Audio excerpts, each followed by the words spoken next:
Don't be scared. Paro was just saying hi. She seems to fancy you.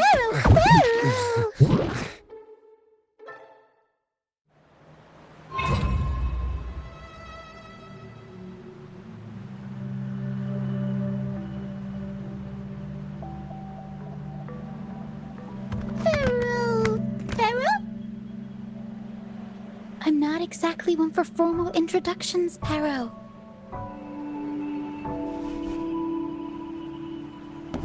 Paro!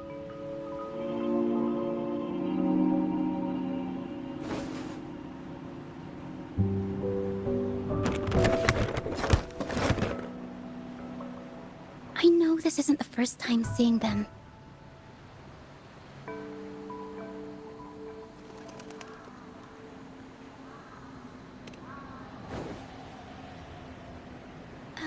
Hello, I'm Ochia.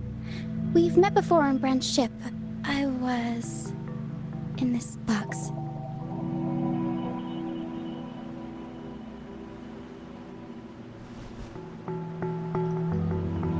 This is Paro, the actual owner of the box. Paro takes good care of me and lets me hang out in it all the time. I've never seen Paro warm up to someone so quickly.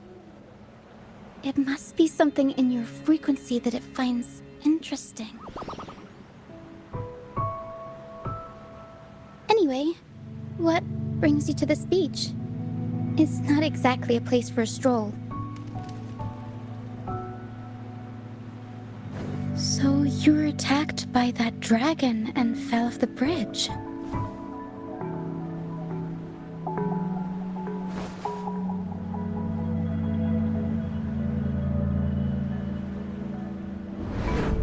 I'm guessing it was Abby who saved you. It probably exhausted itself and retreated back into your body to rest. I can still sense Abby's frequency, even if it's faint. What triggered Abby to come out? Something it could absorb? But then, why didn't it work?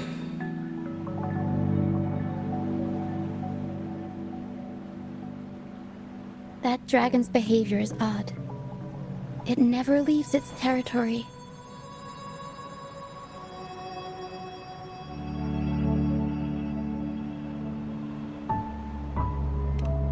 Long ago, this place was a sacred spot for the Order's pilgrims.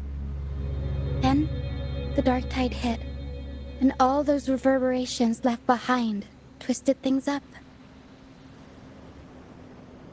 The remnant clouds from the Sea of Clouds drew hordes of tacit discords here. Now, their whispers fill the air, turning this once holy place of pilgrimage into the penitent's end. This Dragon of Dirge is a local tacit discord.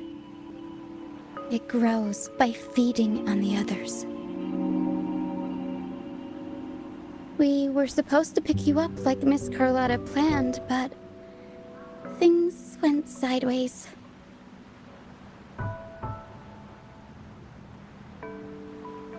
The truth Mr. Carlotta wants to show you lies somewhere on the Isle. But this is not the best place to talk. The mist is thickening, and rain is coming.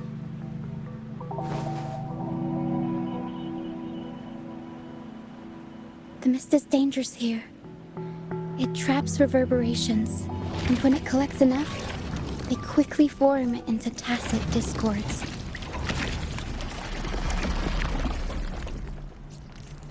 The captain, Brant, he went into the mist to rescue people, but he hasn't returned.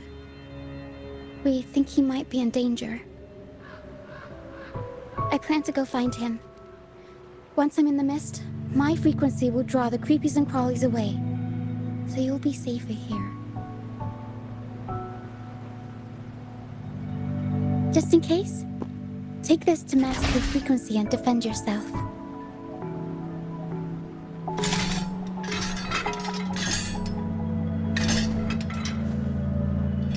Ta-da! Fireworks pistol. One shot and it'll send the Tacit Discords packing.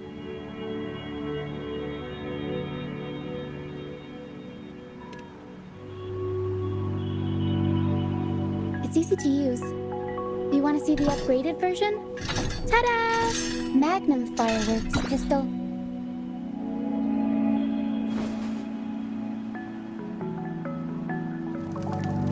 Use it to protect yourself. Our troop will bring you to our base soon and tell you the truth we've uncovered. I'll join you once I find Brant.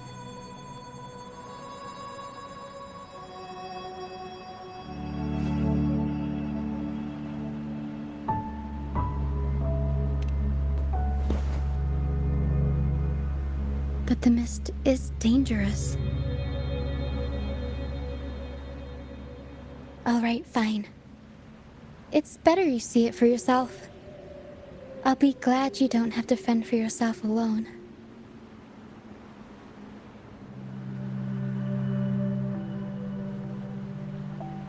See that lighthouse? It's the only safe place in the mist. We'll head there. Brant might have taken shelter there too. Once we find him, we'll find the truth you're after.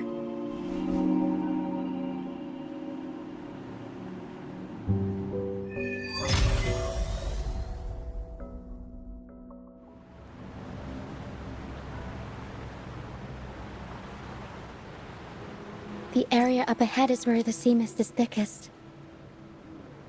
Try to avoid the dark phantoms in the mist. They could turn into Tacit Discords at any moment.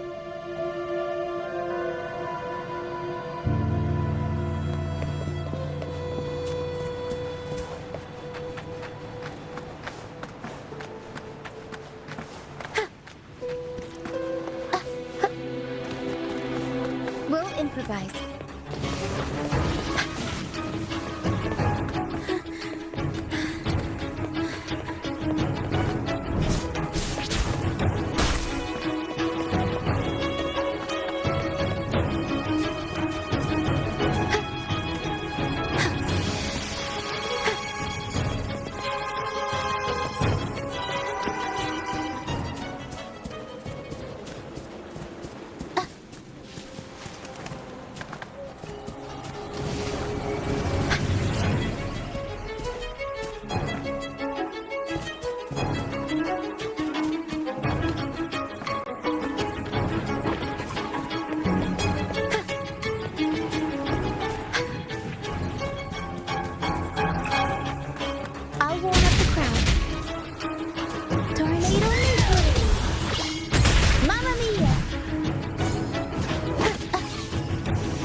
Has come. One with the sounds.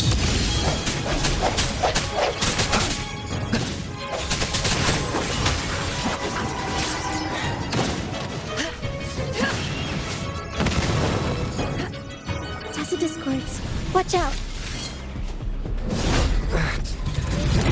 What? I can't control my forte.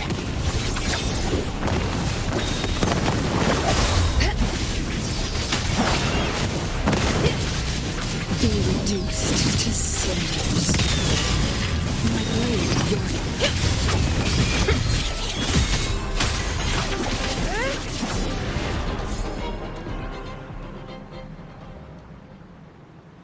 The high levels of corrupted remnant energy in the mist are disrupting our frequency stability. I can help with that. See, fighting here is a bad idea. Let's just try to avoid any threats for now.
Don't worry. They're just reverberations. Potential tacit discords in the making. Some of them are actually our friends. We can follow them to find our way out.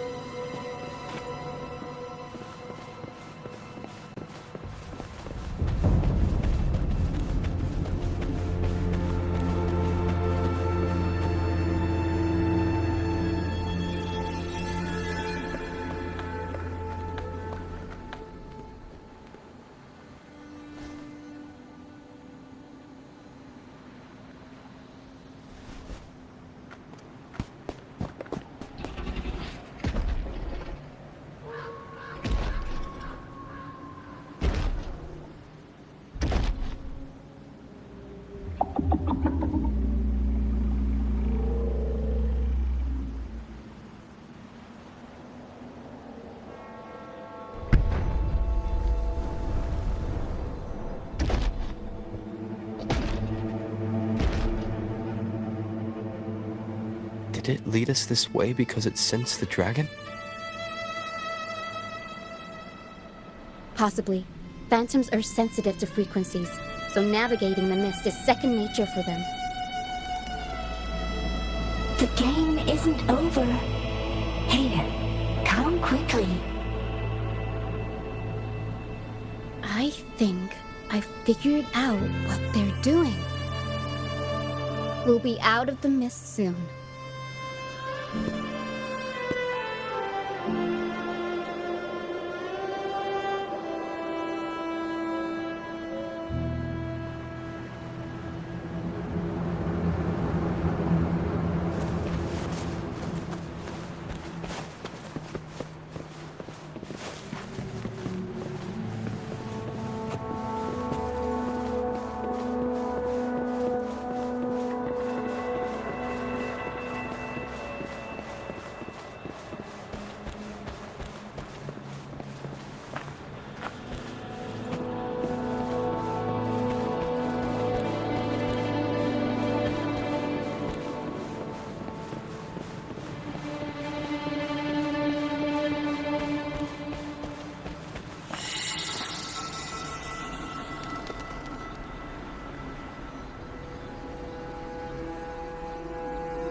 Rochia, you found me. I'll always find you, but maybe don't do this again next time. Why? Isn't this your favorite game? I wanted to play with you. I know, but as your friend, I worry about your safety. My friend? Excuse me. Are you Rochia's friend?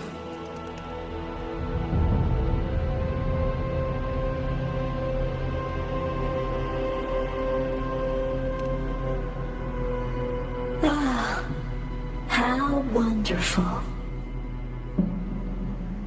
You're not alone anymore, Rochia.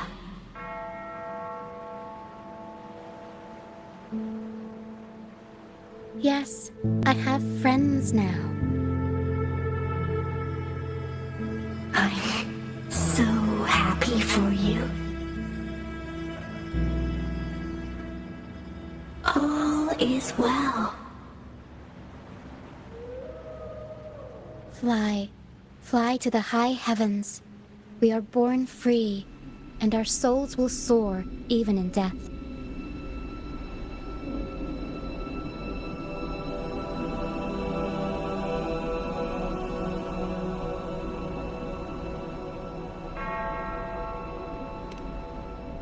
Golden phantoms are reverberations, mixed with the frequencies left behind by people who've passed away. When someone dies, the reverberations linger. Usually, they merge into the same cacophony of frequencies that spawns tacit discords.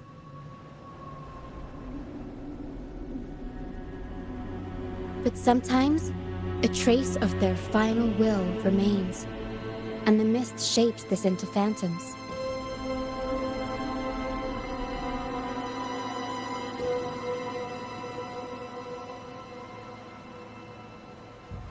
This lingering will helps the phantoms resist becoming tacit discords and instead guide the lost through the mist. If the mist clears, they'll vanish. If the mist lingers, their fate is sealed. It will only be a matter of time before they merge with other reverberations and become tacit discords.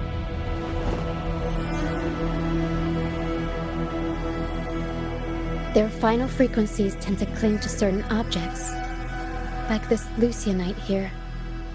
I collect them as proof that they once lived.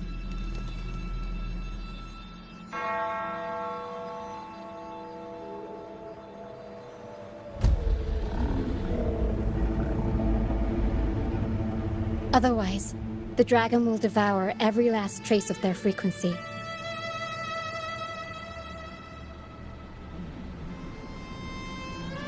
The mist is thinning. That stranded ship ahead looks like...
Pilgrim sail.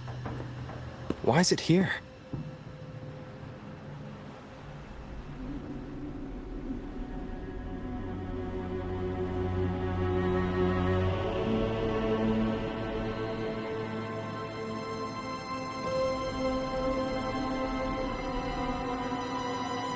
In Raguna, those who break the law are sent to the Order Tribunal for sentencing.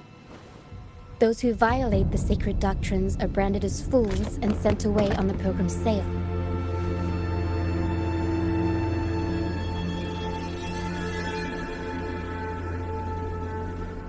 It's said that when the first dark tide ravaged Rinascita, the first Primus followed the currents on a rickety boat and met the Sentinel in person. That's where the pilgrim's sail tradition came from. Now the fools retrace the Primus's journey, reflecting on their mistakes along the way. There's a strong undercurrent around this isle, likely caused by that first dark tide. It drags all pilgrim sails here unless the ship's course is altered.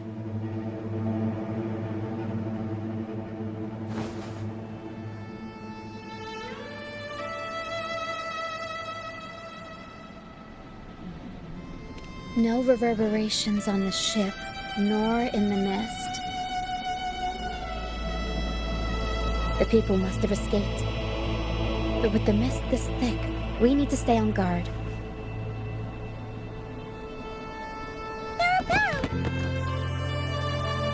This way. Head to the lighthouse. I hear the sounds of fighting. Watch out. Tacit discords are gathering. Looks like our brief intermission is over. Time to let the ghosts have their moment on stage. Come on then! Let the flames of battle ignite our souls! Wait, is that Brand? Only Brand would call them ghosts with that kind of flair. It must be them. I can't tell why he is in the mist. Anyway, let's deal with the trouble here first before we go look for him.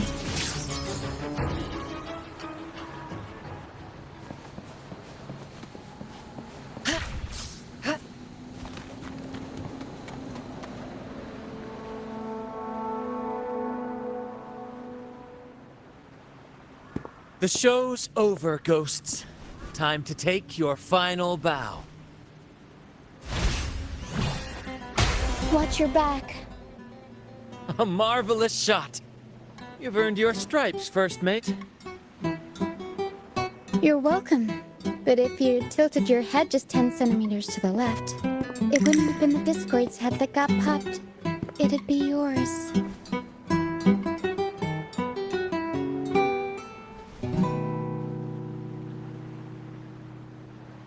Not on your watch. Besides, fortune always smiles on me. Except in bets. And we've crossed paths with the rover again. Can't get luckier than that. We shouldn't have let him get caught up in this mess. He was worried about us and insisted on coming. Is that so? Then our gratitude to you is even greater for your timely aid.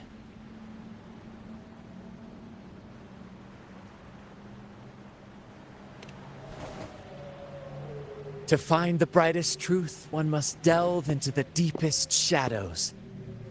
Such bravery deserves to be hailed, my friend. Where is everyone on the Pilgrim sail? I was patrolling the coast earlier when I saw their ship drifting into the mist. Time was against us, so I departed alone without alerting the crew.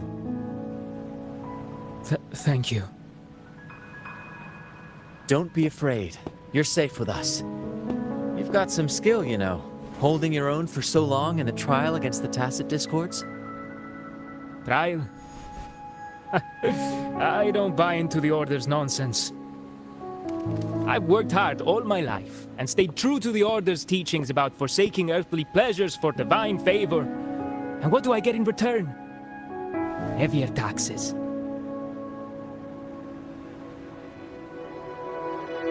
When pirates ransacked my merchant fleet, leaving me with nothing, I turned to the Order for help. They said it was a divine trial and left me to rot.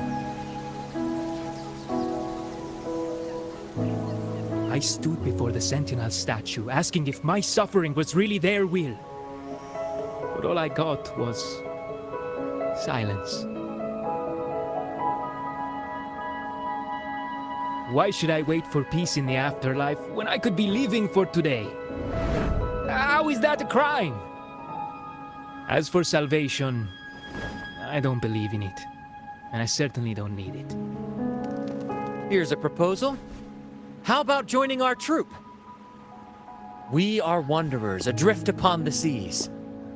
Or perhaps you're more familiar with the name, the Troop of Fools?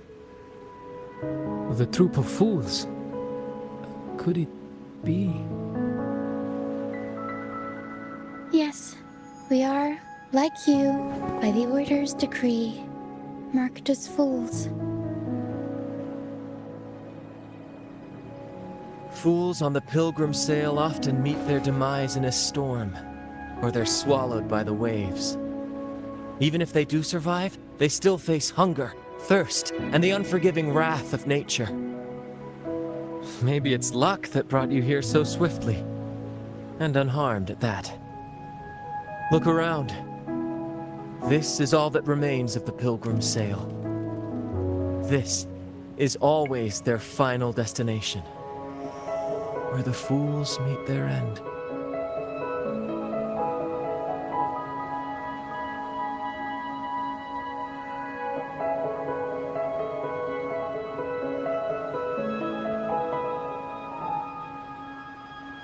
Yes, the pilgrimage is nothing but a banishment in disguise. The path to salvation they speak of doesn't exist. Otherwise, how could this once sacred place now look like such a hellish wasteland? Wait. Sacred place? No wonder the others were talking about it on the ship. They believed the Order's promise that prayers at the sacrificial arena would grant them forgiveness. They must be heading up the mountain now. I didn't expect their faith to lead them that far. If only they knew it was just one of the Order's lies. Captain! First mate! We're here to help! More hands make light work. I called in some help to escort him back to the base once the mist cleared. Ah, the first mate's foresight is unmatched. And the three of us can head up the mountain. But beware, my friend. By the end of this pilgrimage, you will witness the Order's cruelest deceit. The dangers ahead will only intensify.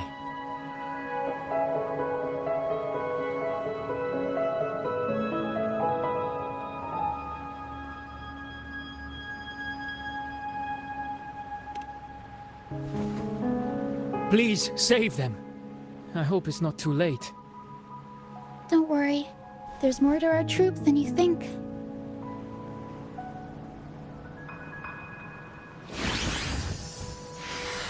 This wing ray can fly us up the mountain. You two go first. You'll find I'm very convenient to bring along. All right then. All hands, prepare to ascend!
Leave it to me. Tacit Discord incoming. Stay alert, everyone. Together we vanquish.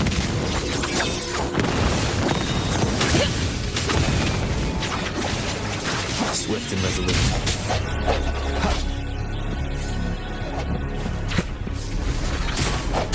No hesitation.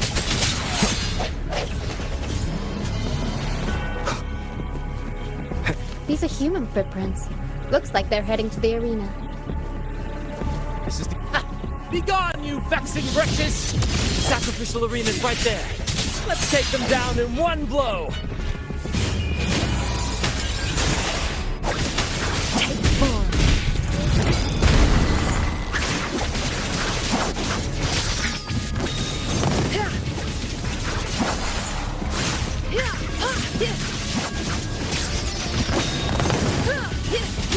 Cross cut. Sever.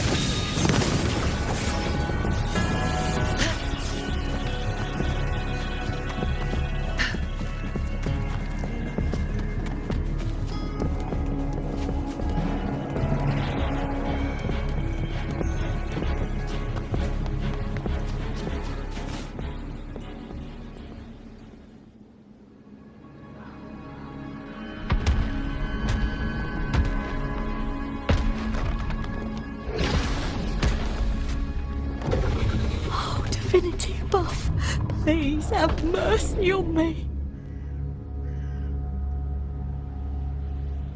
Is this some kind of test for me? I see. No matter how harsh the punishment, I'll take it. Even if...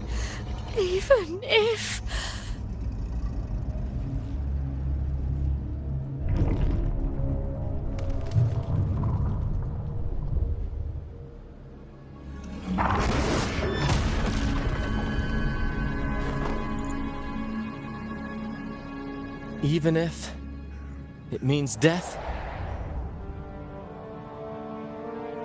We've never done anything that warrants paying with our lives.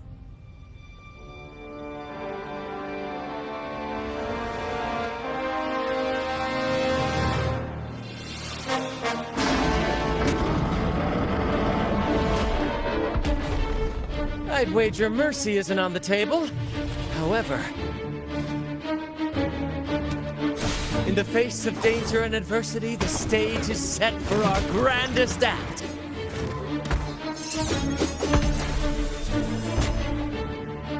Brant, you handle the tacit discords. I've got the dragon. Of course. But with all due respect, shouldn't the captain be the one giving the orders? Just playing to our strengths. Take it, or I'll spill the beans about your wine stash.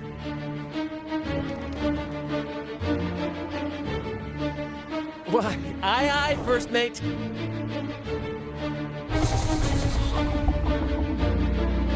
It's time to pay for what you've done, Dragon of Dirge.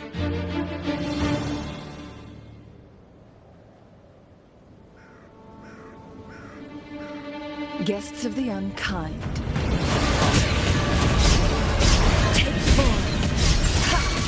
Swift and resolute. One with sound. I'll roll with the sound. Does it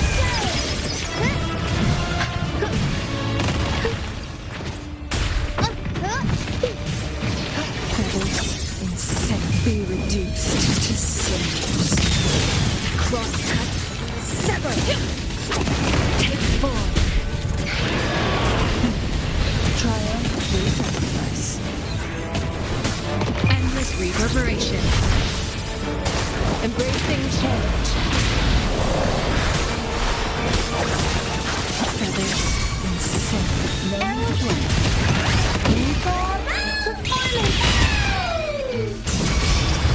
Swift and resolute. One with sounds.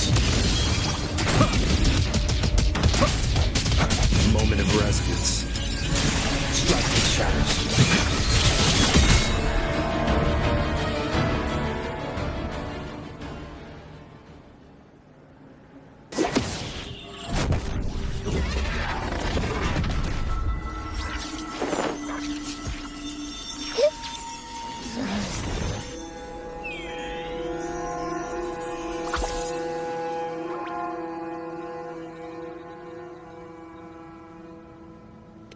Of course!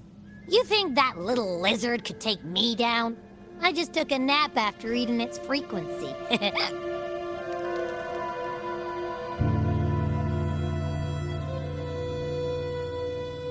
But seriously, that was close. The fire it breathed almost singed your hair. Good thing I was here to back you up. As soon as I realized it was a tacit discord, I went for it and ate its frequency. Piece of cake. But I gotta say, it was a pretty hefty bite. I swear, I chewed it up, but it was hard to swallow. It wasn't the taste, you know? More like my digestion's been a mess lately.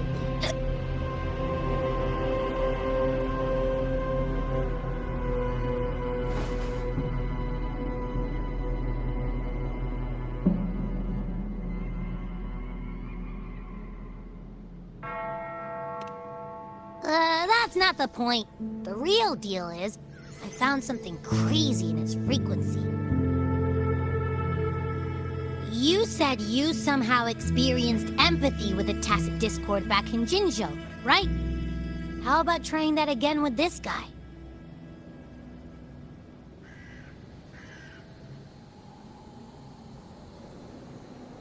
Trust me, this could be our big break.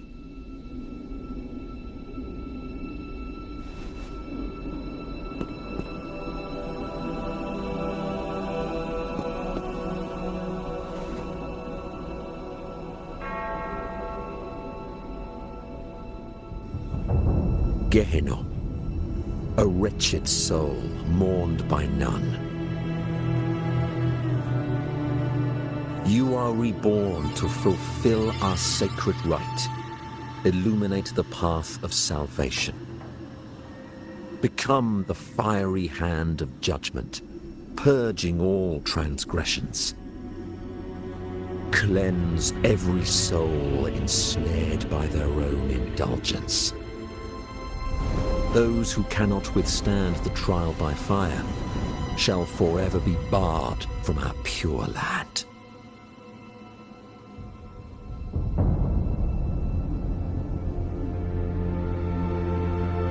See? I wasn't lying.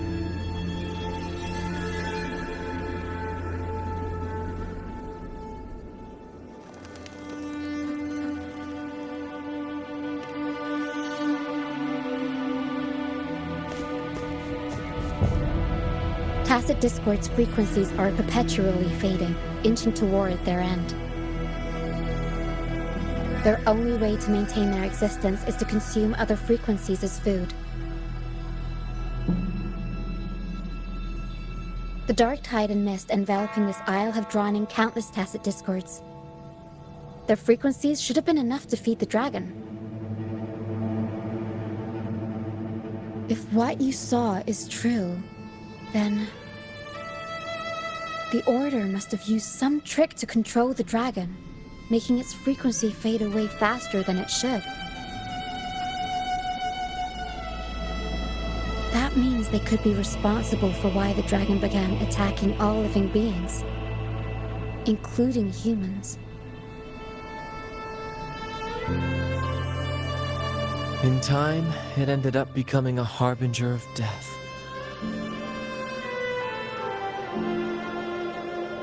I found this during the previous battle.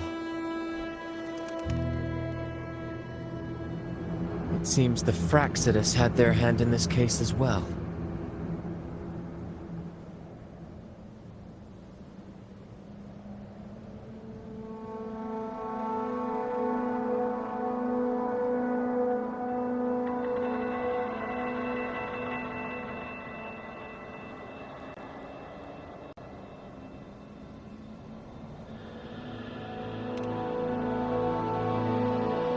So you know them too. Seems we have much to discuss. Our troop usually earns a living by performing on the nearby islands. Sometimes we take on escort missions for merchant ships as well. That's how we first got acquainted with the Fraccidus. At first, they were just lurking about, raiding ships. But as the Carnival drew near, their actions grew suspicious. We noticed them lingering around a certain sea. Remember Cetus the Tidebreaker?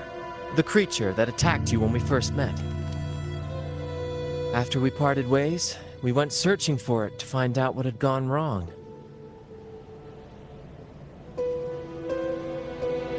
This is what we found on its tail, another Lycoris. Alas, the Tidebreaker slipped away into the deep beyond our reach. Still, this bloom leaves no doubt. The Fraccidus is behind its strange behavior. We saw what they did to the dragon. The Cetus's violent outburst must be their doing as well.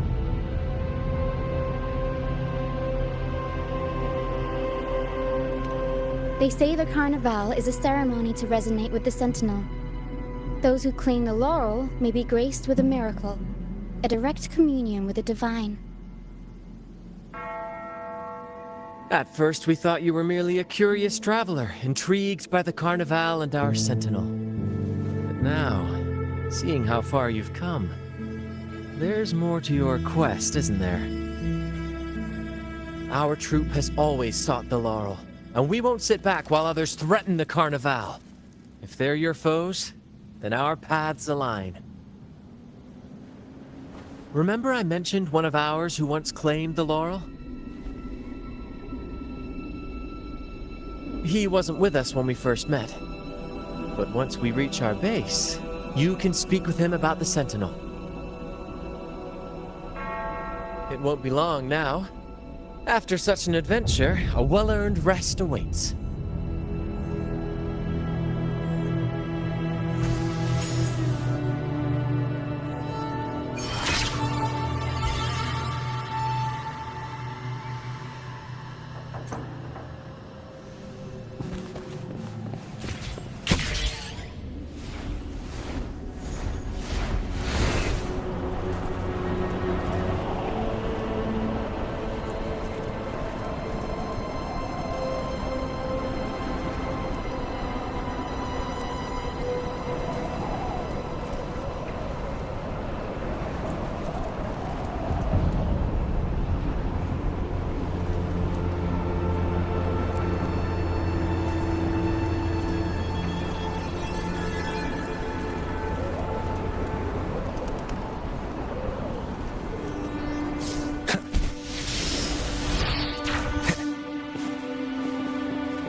Here we are, ladies and gentlemen. Allow me to present to you our sanctuary. A haven for all the surviving fools at the edge of the world.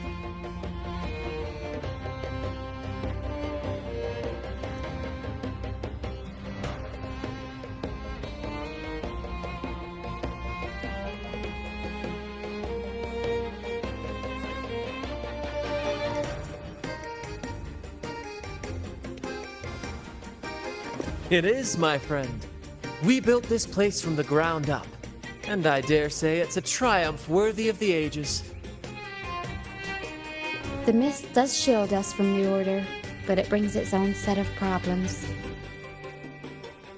Precisely why we must tackle its effects without delay. By the way, if you'd like to speak with Mr. Bardolino, our laureate, you'll find his tent deep within the base. Feel free to talk to the others while we handle our tasks. We'll catch up once we're done.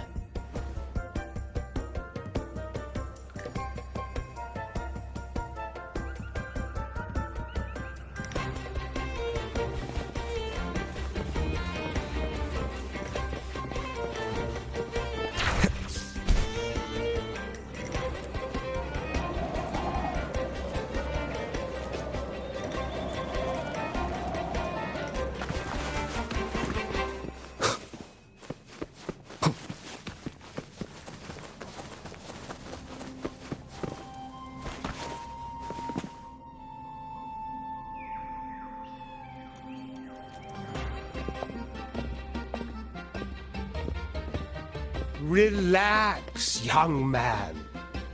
Life's only just unfurling its sails for you.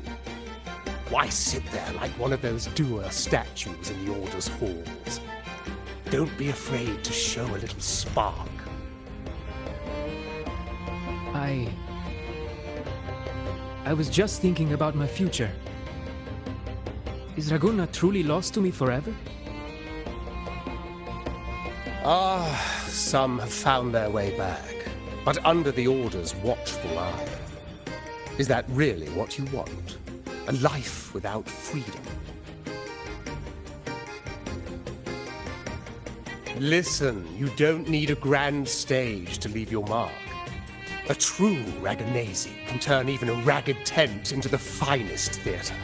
That's what I'm preparing to do.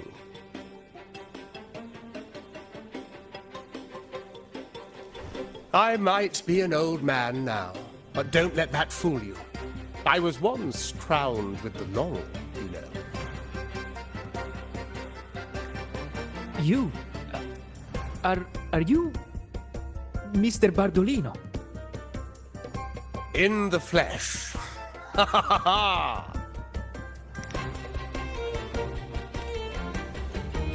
As I took my final bow on stage, a bright light pierced through the clouds, shining down from the sky. And then, a radiant laurel descended upon me, and I heard a voice. It was the Sentinel's voice, ringing in my head. I asked them a question that had puzzled me since childhood. The ultimate philosophical riddle. What should I eat tonight?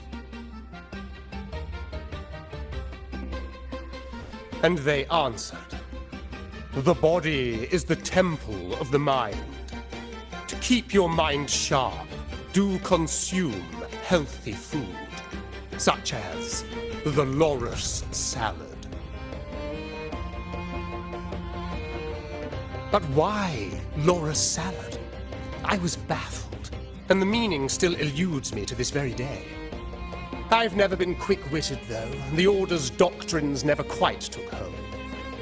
Acting, however, that is where my true passion lies.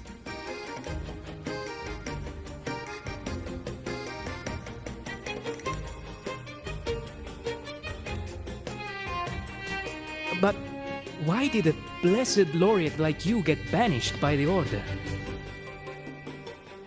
Back when I won the laurel, Raguna was led by the Holy Maiden.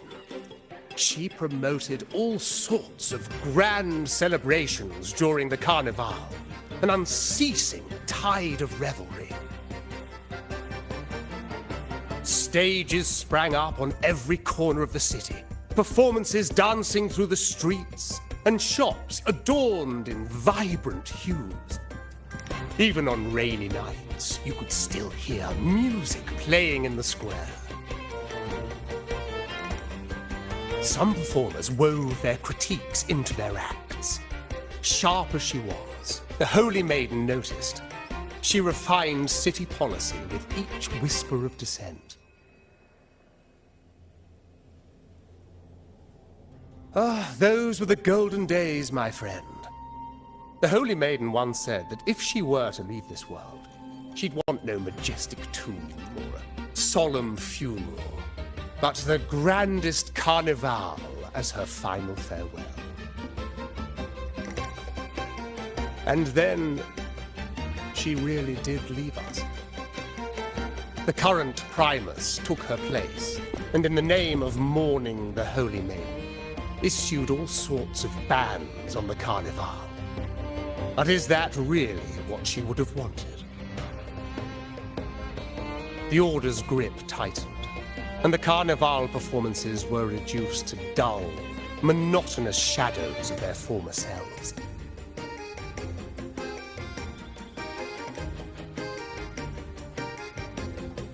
One year, I strung a wire from a gondola to the top of the clock tower in Liberty Square, and another from the tower to the Thessalia's mansion. Then, I disguised myself as one of the LaGuardia to fool the acolytes, and climbed to the roof along the wire. Midway through the Order's performance, I hopped on a wing ray with a cloudcaster, showering the entire city with flowers. Yes, it was a magnificent sight. The wing rays soared higher than the acolytes could reach. They couldn't do anything but watch golden pink petals rain from the sky for 3 whole days. They struggled to clean up the flowers from the streets, and it took a downpour to wash them all away. That cloudcaster, adapted from a music van, became the prototype for the one we use on stage today.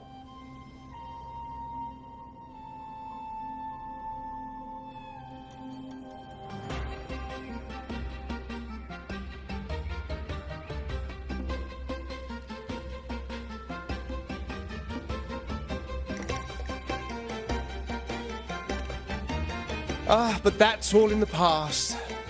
To this day, I'm still not sure what crime they pinned on me. Maybe walking the wire without protection?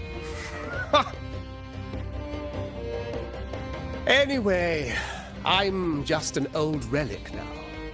But you lot, you're the main characters of this era, facing down every obstacle with fire in your bellies. But isn't our fate already sealed? Without the so-called salvation the Order preaches, we're doomed to our banishment.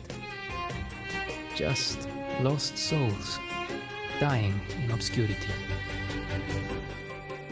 Life is short, and we weren't born just with tone. The Order may banish us, but they can't take away our right to sing.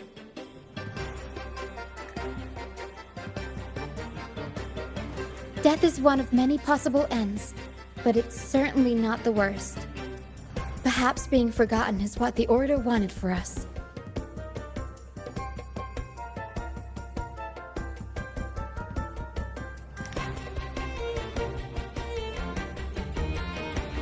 They want to erase all traces of our existence, grind us into dust and drag us into the abyss.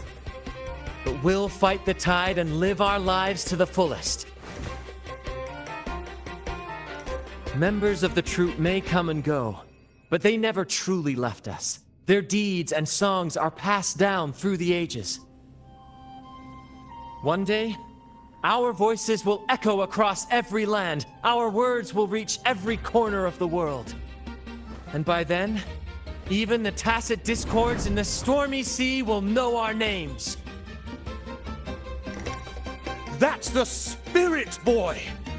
Even if I can't earn myself a proper title, I'll become Rinascita's most enigmatic legend. When I'm gone, I'll leave behind a coffin that sings. Or maybe turn into a lark, singing every day and night!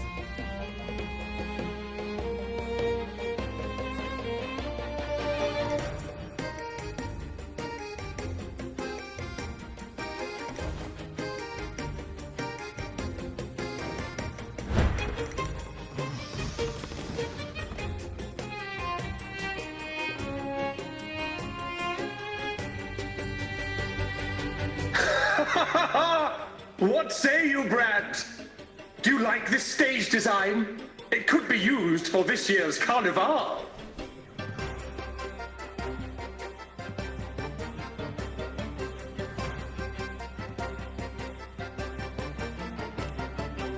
Our little chat reminded me of those good old days. So why not relive that scene I just mentioned? I still remember that famous line. Even without wings, we can still soar to the heavens. Now that you mention it, that is a very good question.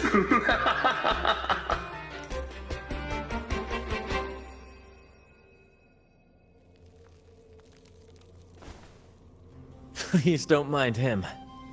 We like our performances big and bold, after all.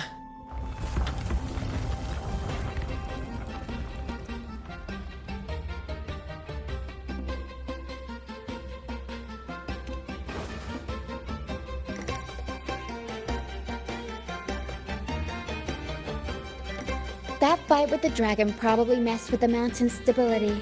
If Bartolino keeps moving around up there, it could get dangerous. We need to find a way to get him down, and fast. We might need your help with this. Taro should have some useful items in her box.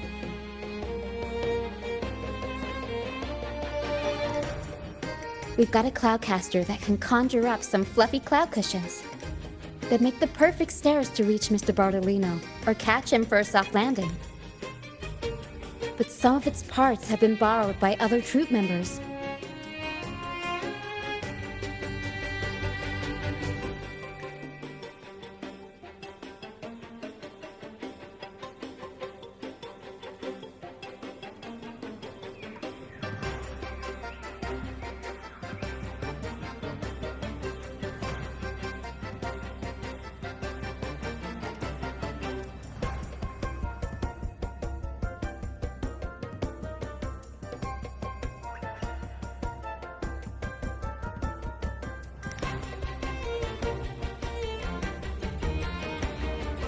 This is a testament to my connection with the world around me, and it's very much my companion now, bearing witness to everything I've experienced on this journey.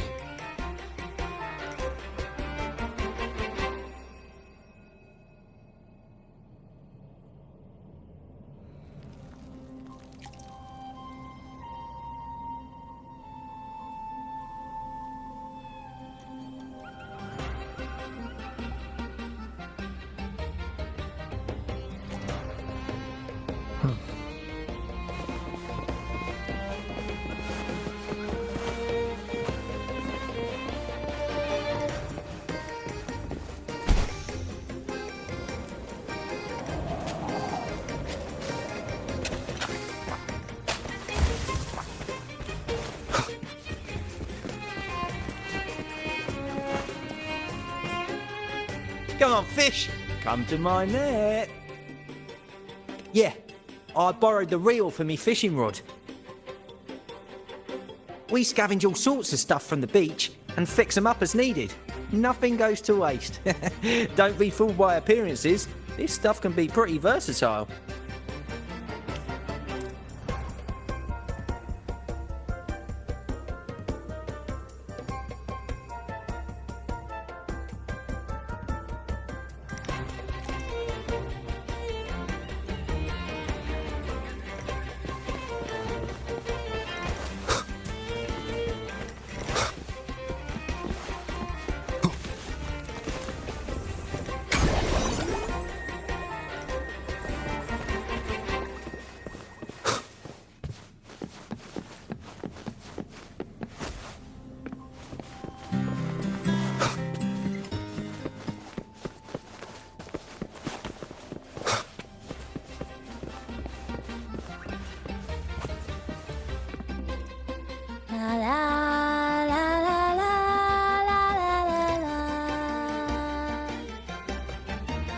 I'd rather be a wild flower, ignored by all in my own power, than a rose that bends and sways, bathed in grey. Cloudcaster.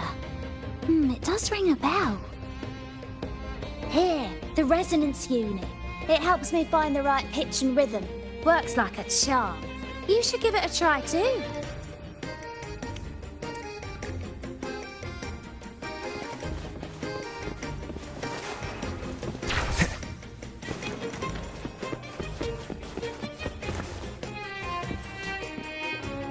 Sailors cheer as hearts ignite. Soon we'll break these chains so tight. The Cloudcaster. Oh, I use its base as a desk. Our first mate lent it to me so I could write more comfortably. Here it is. Careful, it's heavy. Good. We have all the parts now. Time to work, Pero.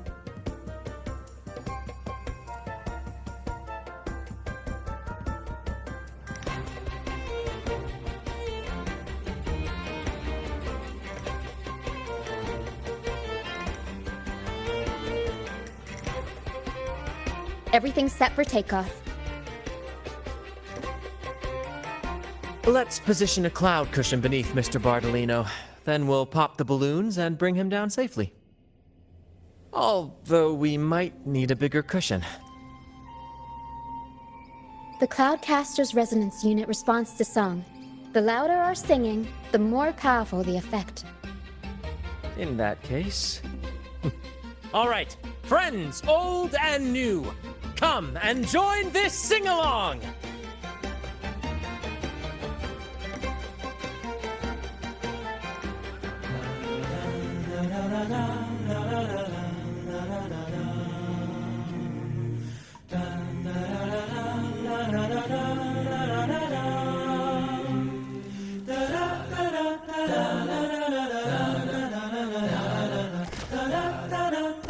Bullseye!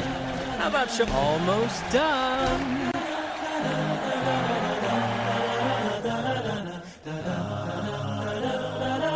Oh, thank you, dear boy.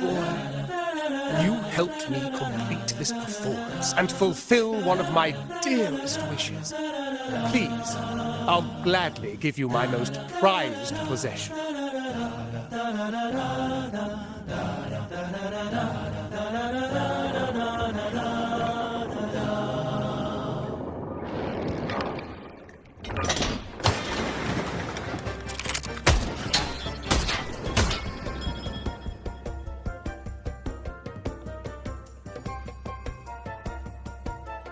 Apologies for my late arrival to such a magnificent performance. Did I miss anything? Oh my, oh my. What an honor to witness the beauty of our generous benefactor.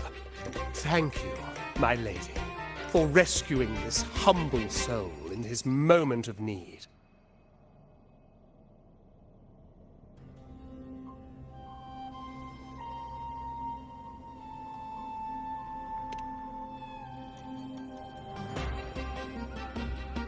You flatter me. The family's protection extends to all who stand by us. Might I say what a pleasure it is to see you again, Miss Carlotta. You have my heartfelt gratitude.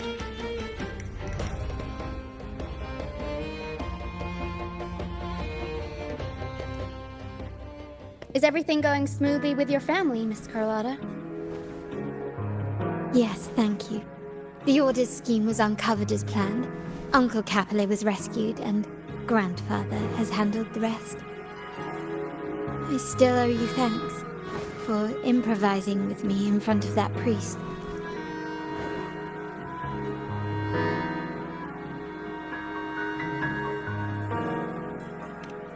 You've got a sharp mind. No pain, no gain, as Grandfather used to say. I'm pleased we're on the same page.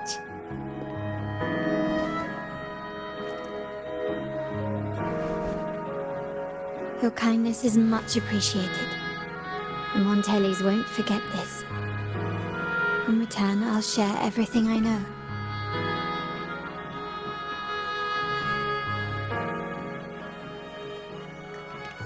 I believe you've noticed that the Order has been undermining the family under the guise of its doctrines. Alienation, monopolization, just a few tricks up their sleeve. Their true motives, however, run deeper. Their alliance with the Fraxides speaks volumes. While we don't know the full extent of their conspiracy, one thing is clear. Their sights are set on this year's carnival. The carnival is likely where you'll find clues about the Sentinel.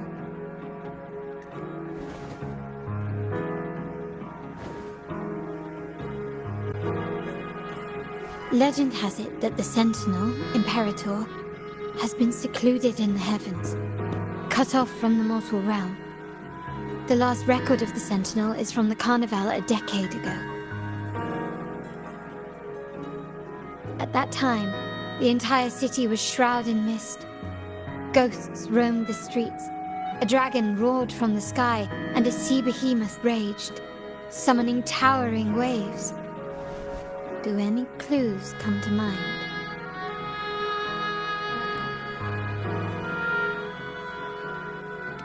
The remnant cloud's spreading, experiments to turn echoes, and the dragon's manipulation. The Order plans to recreate these disasters at this year's ceremony.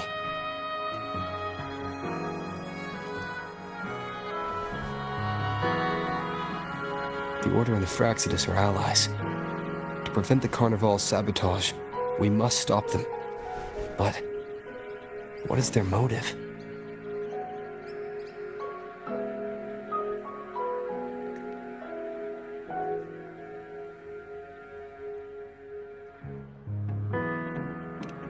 The Primus called it a divine punishment, and took the opportunity to appear as a savior. A perfect way to build legitimacy. The Order relies on the people's faith in the Sentinel. With the Sentinel's 10-year absence, faith in the Order has waned. They must be desperate to restore that trust. It is for this reason that the Order has been forced to revive the festival.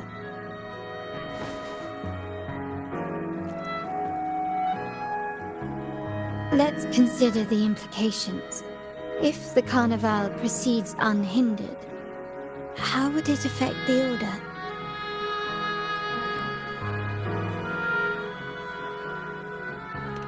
The current Primus claims to be the Enlightened One, the Sentinel's Resonator.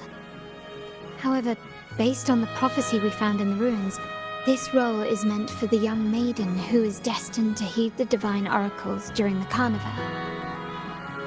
The Carnival is the only time humans can directly communicate with the Sentinel. Normally, it's the Primus who conveys the Sentinel's words. A successful Carnival offers a chance for citizens to meet the Sentinel in person. But for the Primus, and possibly the Order, it poses a threat if they've been fabricating the oracles. To sabotage it while still maintaining their authority, they partnered with the Fraxidus. The Fraxidus will cause chaos during the Carnival, and the Order will swoop in as the saviors, restoring public trust just as they did before.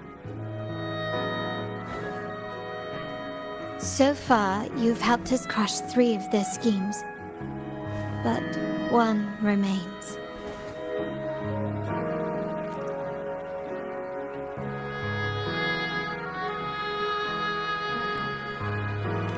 We have evidence that the Cetus is being manipulated, and the Fraxidus are setting up their final plan.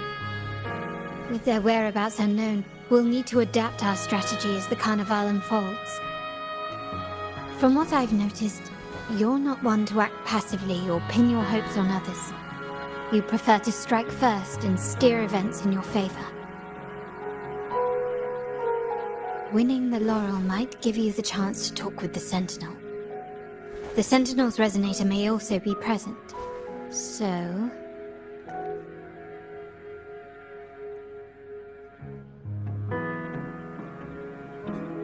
Our aim has always been clear: to restore the Carnival to its former glory with a performance for the ages. If the Divine truly exists, would they wish to see their people living without freedom? Or witness a festival twisted into a tool for tyrants? If we win the laurel, we'll show that such punishment is absurd.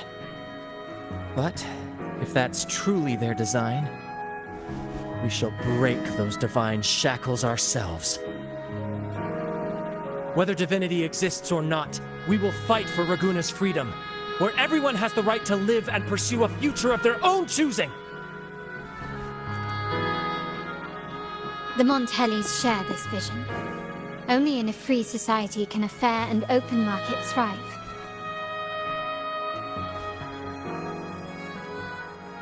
However, a troop alone is too weak. The family is under close watch and our enemy hides in the shadows. We need your strength to find our way forward.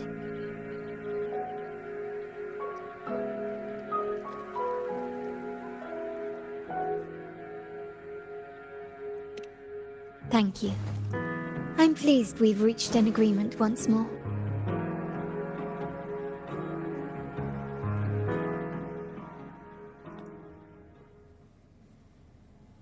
All right. What should we do now? Any plans? Since the Order intends to sabotage the Carnival and incite chaos amongst the guests, confronting them directly only plays into their hands. You've seen the troops' unique approach to combat, haven't you? That's precisely why we're allies with them. We will turn any disturbances into a theatrical performance. I can see our friend here is still a bit confused. No worries, my dear boy. We'll have a quick rehearsal before the Carnival begins. Speaking of which, Ms. Carlotta, would you honor us by joining our performance? Me? I do have some stage experience, though I must confess I may be a bit out of practice.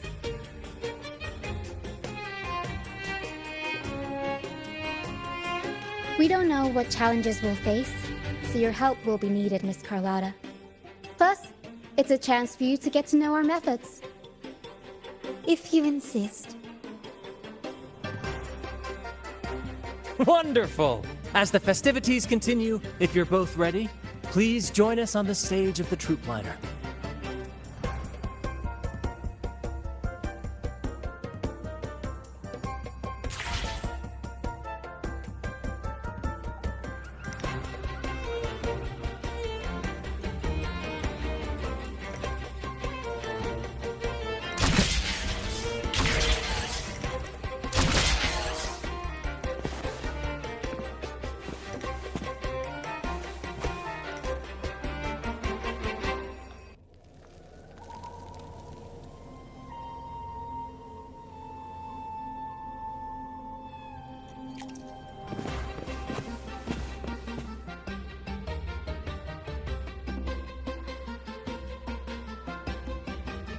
Our rehearsals are rather straightforward. No scripts, just pure intuition and our senses guiding us. That's what makes Commedia Improviso truly come alive. For our improvised comedy, we start with a theme. From there, we build our lines and act on the fly, responding to the unfolding show and audience reactions. But with the limitless capacity for human creativity at play, the plot can sometimes veer into the, well, unconventional. To prevent things from spiraling too far, we set an anchor for the performance. Pardon my interruption, but I'm quite curious. What sort of bizarre plots have you encountered? Well, something like a humble craftsman from a small town sets sail on a rainy night, stumbles upon ancient ruins, is reincarnated with superpowers, and then decides to conquer the galaxy, becoming the Emperor of the Stars. So, we draft a basic outline that assigns roles and guides the plot's direction.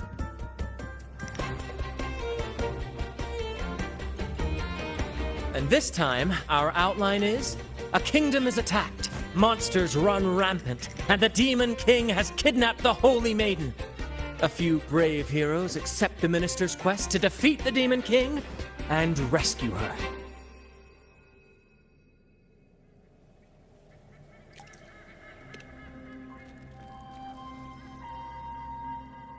This outline holds special meaning. We want to pay tribute to the play once performed by the Blessed Maiden herself, which was also about a hero facing a Demon King. Good people have their wishes fulfilled, heroes appear in a time of crisis, justice triumphs over evil, and united friends are undefeatable. This is the tale the Blessed Maiden once told, and it's a universal story we want to portray. To me, the world is a stage, and performing is much like combat. Coordinated movements, quick thinking, sharp reflexes, and, above all, trust in your allies. What I'm getting at is that you both are very skilled and capable. We don't have many do's and don'ts. So relax and express yourselves freely on stage. This rehearsal is to help you get familiar with basic stage movements, techniques, and the troupe style, and to build good rapport. Exactly. I'll handle the stage lighting, Brant will narrate, and the rest will take on the role of the audience. If you're ready, let's begin. Everyone, a big round of applause to welcome the Rover and Miss Carlotta on stage!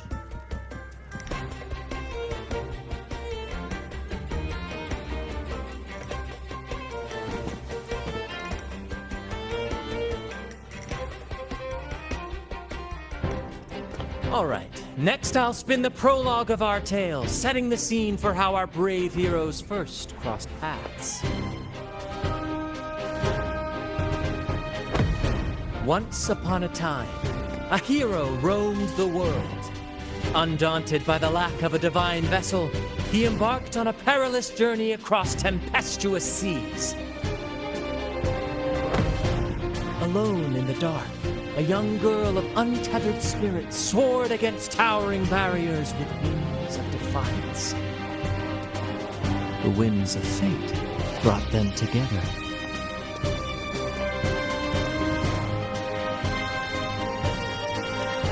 As the world teetered on the brink of absolute darkness, they found solace in each other's gaze. Together they became unshakable allies, standing strong against the tides of fate.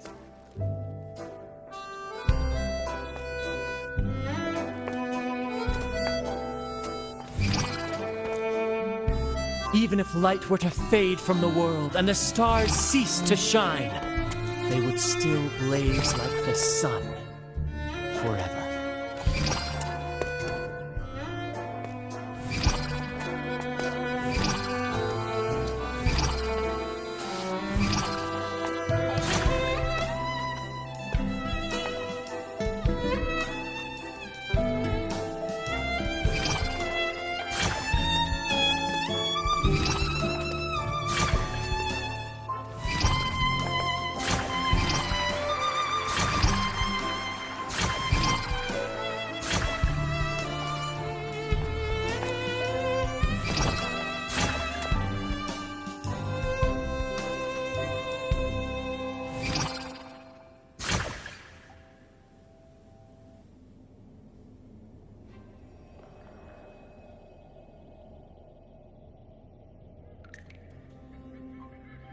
Bravo! Bravo!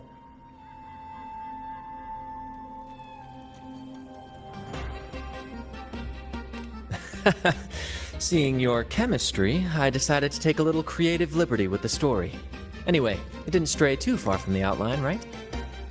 The thrill of improvisation is in its unpredictability.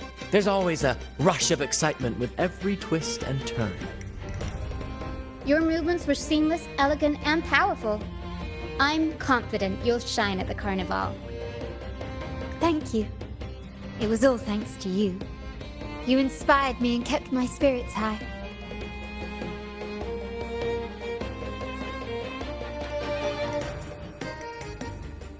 You'll master it in no time, I'm sure. All right, that's enough for today. Let's save the grand reveal for the carnival. Oh, and speaking of which, there's still something we need to prepare for you, isn't there? You mean the essential item for the carnival performance? Don't worry. I've taken care of everything. Oh, so it's handled then. I can't wait to see it.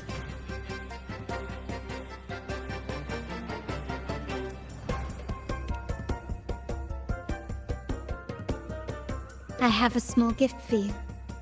Let's head back to Raguna together, shall we?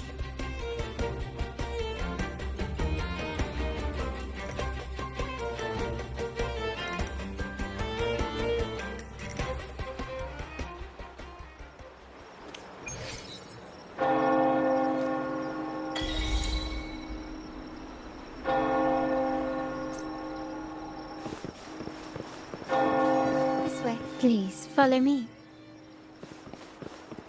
Where are we going?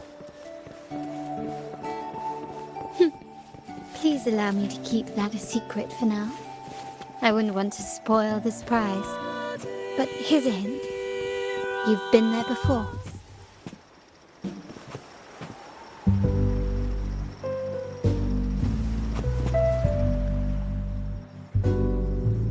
Oh, dear Lady Carlotta, thank the Sentinel you are finally back.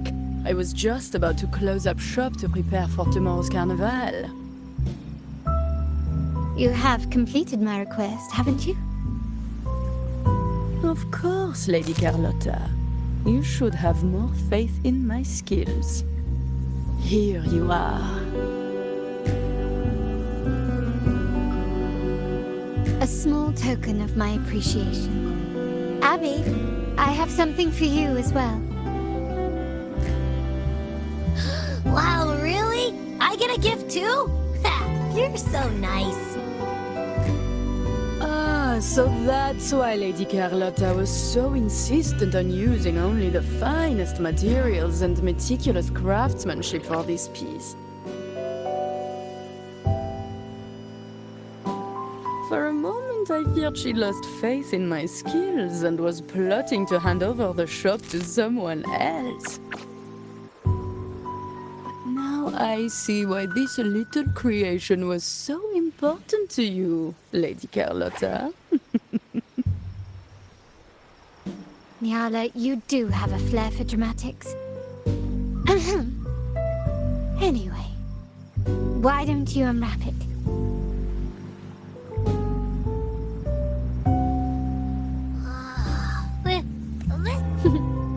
I took the liberty of having Nyala custom make this mask based on my impression of you. I hope it suits your taste.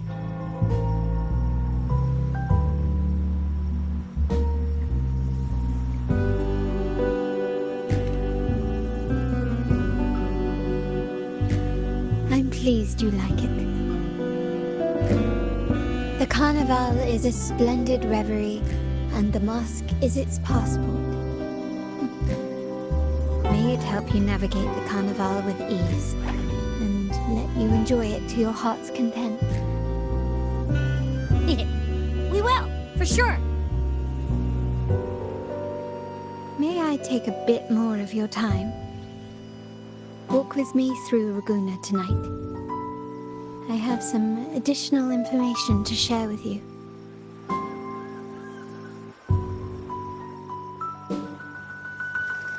Raguna.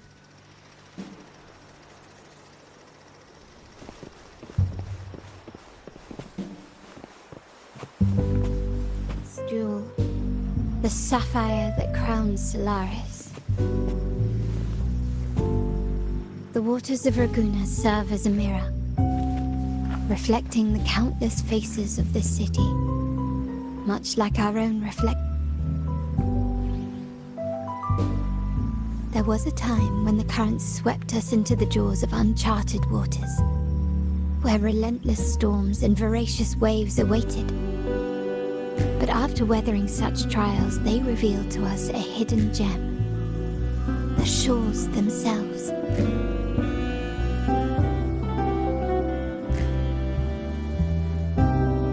My family has always been drawn to the thrill of a new voyage. One stormy night, fate decided to play a hand. What we discovered there on that island, the technology and novel ideas, was nothing short of a blessing in disguise.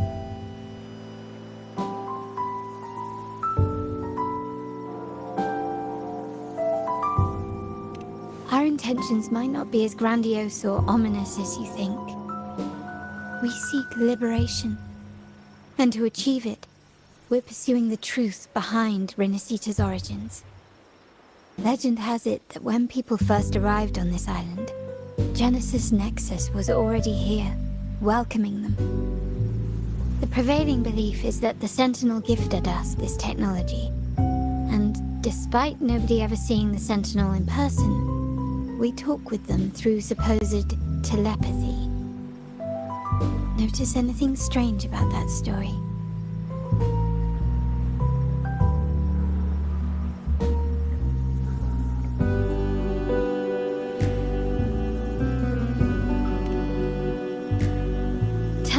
Conjure up echoes, and the Genesis Nexus allows the Raganazi access to common echoes. If the Genesis Nexus was present when the first settlers arrived, who built it? And really, if no one's ever laid eyes on the Sentinel, how can we be so sure that statue really represents them? It seems to me the Order might have spun us a tale, hiding the true origins behind their grand myths.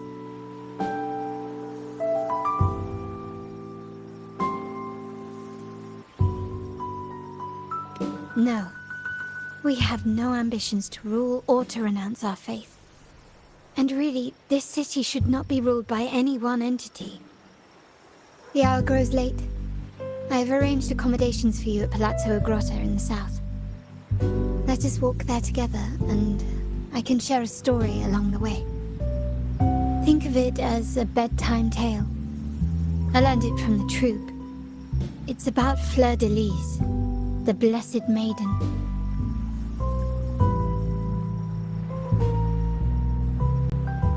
Once, the Blessed Maiden was just a simple peasant girl. During the Sentinel's gratitude rite, the young Fleur-de-Lis managed to sneak past the guards and drink the sacramental wine. Every drop. Perhaps it was the intoxicating wine in Eglatown, or simply her lack of experience with spirits. But she soon found herself quite drunk. Swaying on her feet, she ascended the ceremony's grand platform, lifted her threadbare dress, and began a rather ungainly dance. Seizing the sacred horn, she played a carefree folk tune, dodging the guards and weaving through the crowd with surprising agility. Remarkably, the crowd, as if drawn by an unseen force, followed her lead, transforming the solemn ceremony into a wild parade of cheers and revelry. Naturally, the Order was less than pleased. The Pilgrim Sale did not yet exist, so Fleur-de-Lis faced 3 days of confinement. During that time, she used her prison walls as a canvas. That unforgettable day of disordered revelry left a lasting mark on all who witnessed it. Is it not remarkable? A rebellious girl, chosen by the Sentinel to become the Blessed Maiden. If the Sentinel indeed permitted such a girl to serve as their spokesperson, it suggests that all this joyous revelry is not something they disdain. Perhaps they too enjoy poetry, painting, tears, laughter, romantic tales of knights, and dancing amidst crowds, much like ourselves.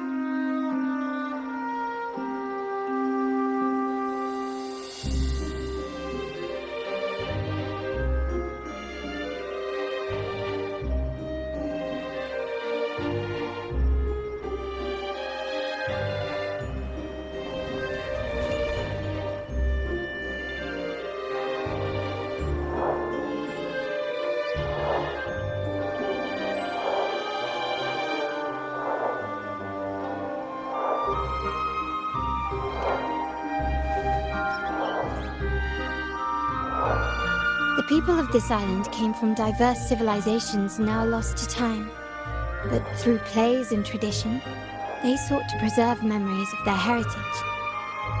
In the past, while the clash of cultures led to conflict, the Raganazi united through faith, restoring balance even if precarious. To maintain this unity, we've always needed both a sentinel and a play based on a shared legend that gives us roles. Yet this play has endured for so long that we've become defined by our roles. Noble, commoner, believer, merchant. What was meant to unite us now stifles us.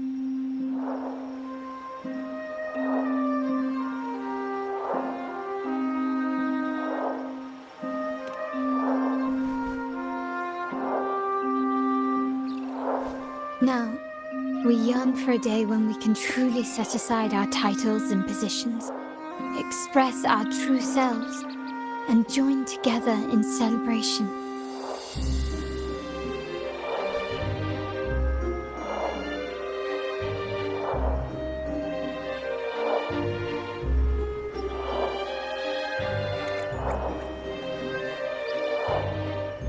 Yes.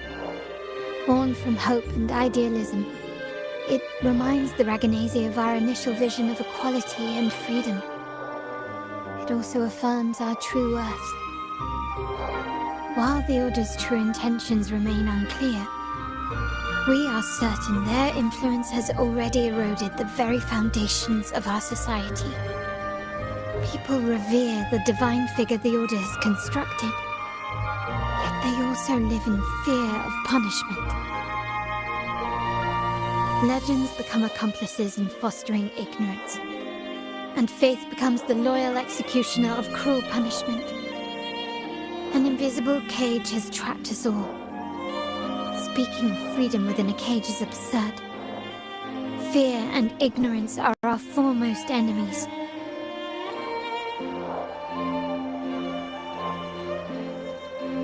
This year's carnival will spark a flame fierce enough to burn down that cage.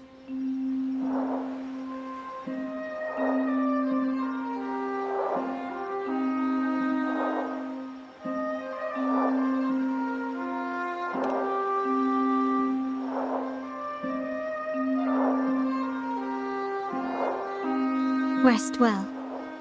And tomorrow, we shall take the stage together at the carnival.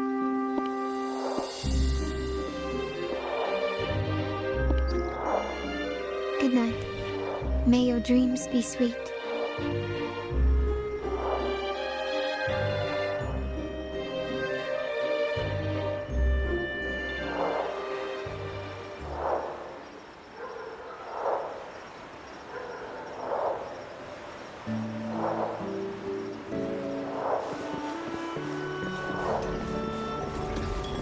Vicky, don't let it burn!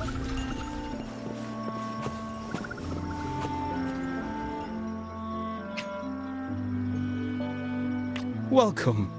Lady Carlotta already notified us of your arrival. We are prepared to check you in whenever you're ready. Very well. I'll escort you to your room immediately.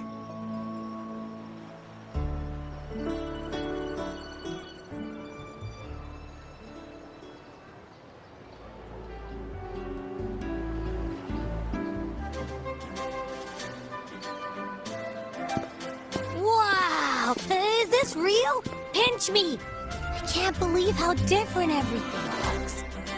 So this is the carnival, huh? Yeah!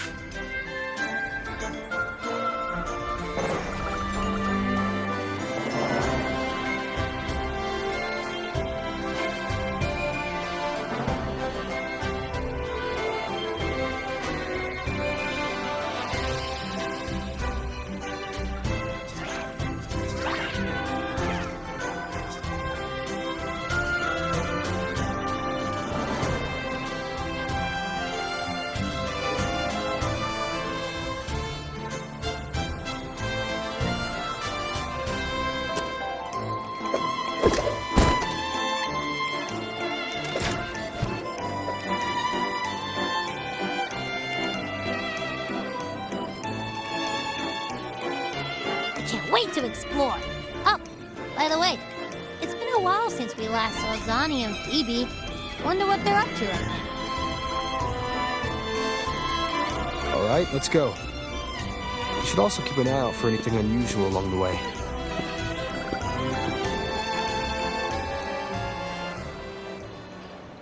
Miss Margarita, is my order ready yet? I was about to say, I have been waiting quite a while.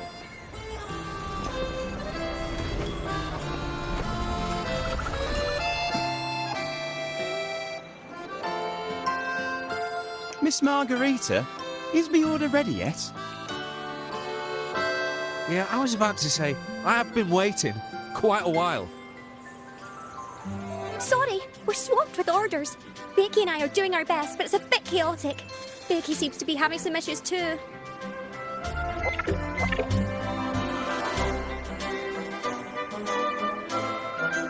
No need to worry. Let me take a look. Ah, I see. Becky's just a bit overloaded with all the work. It might need a short break.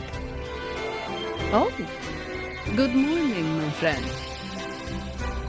I'd love to, really. Look, see this mask? However, it's crystal clear to me that keeping things running smoothly is a top priority right now. Lady Carlotta has already briefed me on your plan. Along with the other family members, you can count on my full support.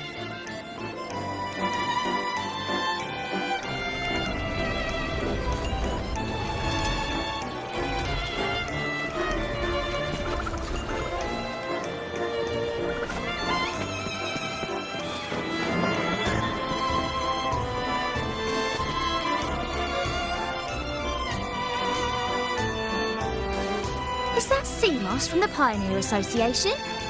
Something seems off. Why does he look sad?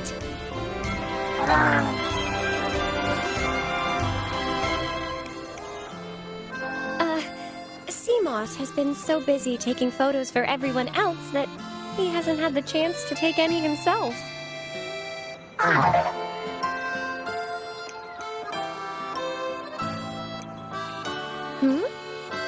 You want a picture with me?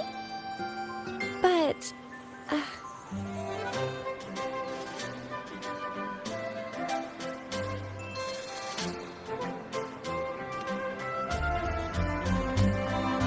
Oh, hello. Well, thank you. Yes, a photo would be wonderful.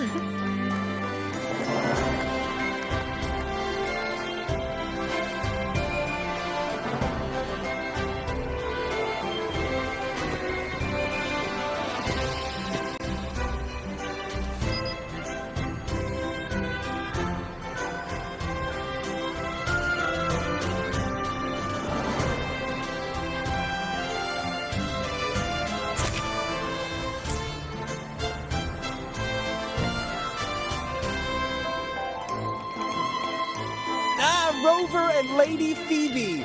I've been capturing the Carnival's many beautiful moments. What brings you all together here? You took this picture? Look at that composition and lighting!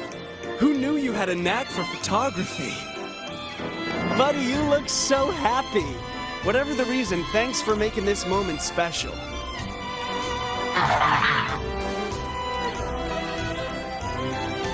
It's all thanks to Rover. He fulfilled Seamoss's wish. Just like us, Seamoss wants to savor every moment of the Carnival and leave with no regrets.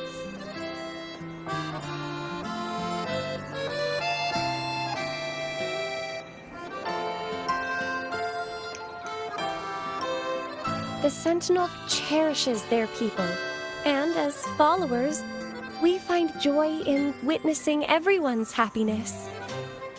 But we have our duties, ensuring order during the Carnival. I'm sorry I can't join in the festivities.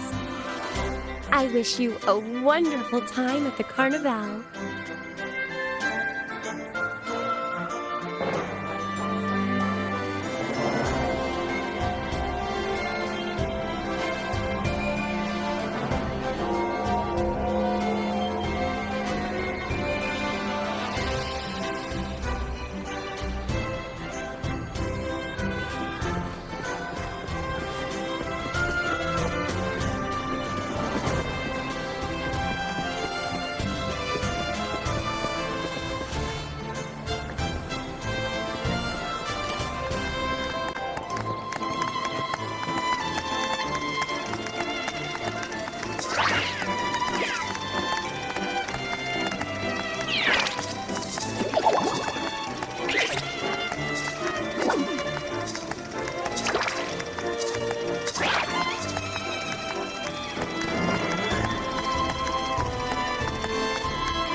You're here.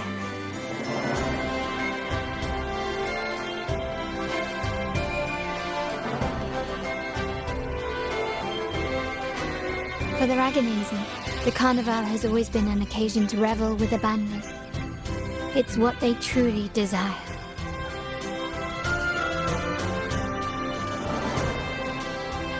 family is prepared. They'll support our plan should the need arise.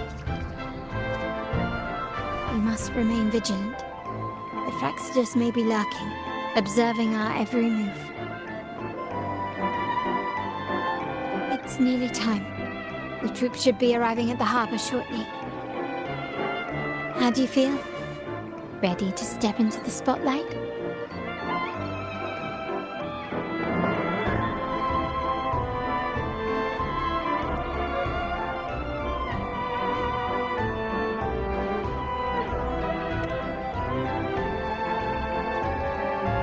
I'll be waiting here for you.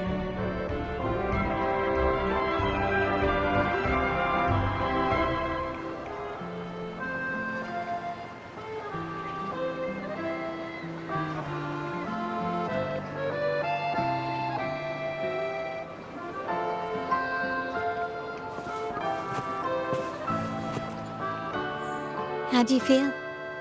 Ready to step into the spotlight? I'll be waiting here for you.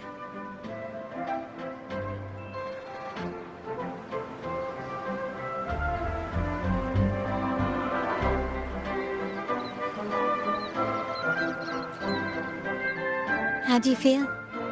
Ready to step into the spotlight?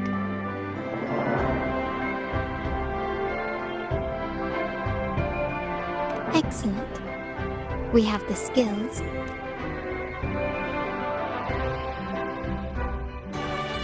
The time has come. Let's go. Let's celebrate together.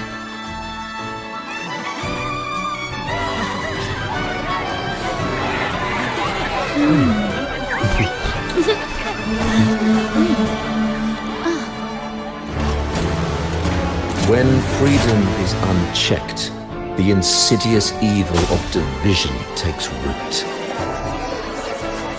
People of the Sentinel, do not lose yourselves in these fleeting pleasures.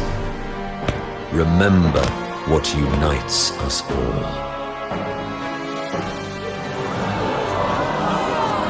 What is that?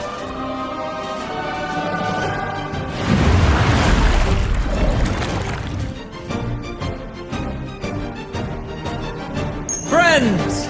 Why lead a life of restraints?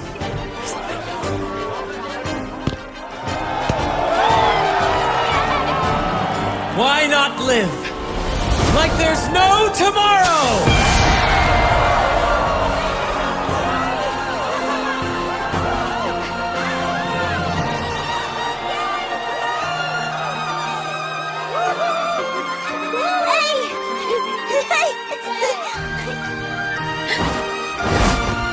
High walls fall fast.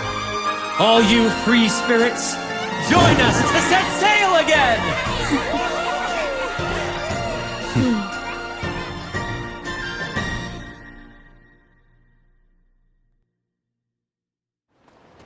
That woman. She's with the Fraxidus. I need to follow her and find out what she's planning.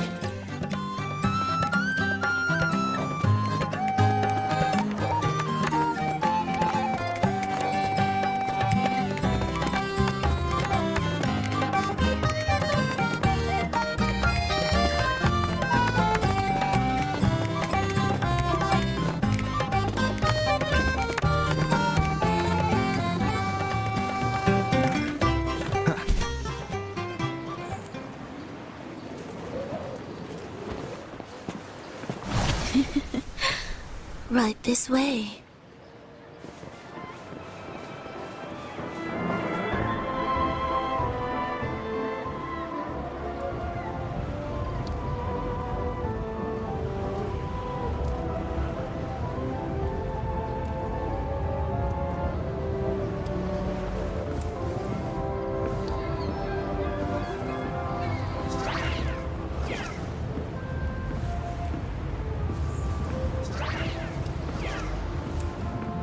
I've lost her again. Where is she trying to lead me?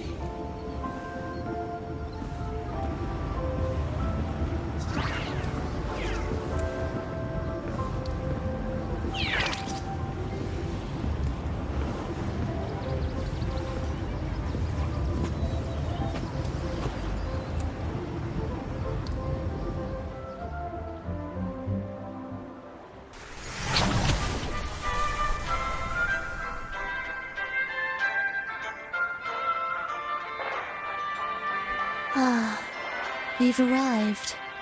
Such a small world, isn't it?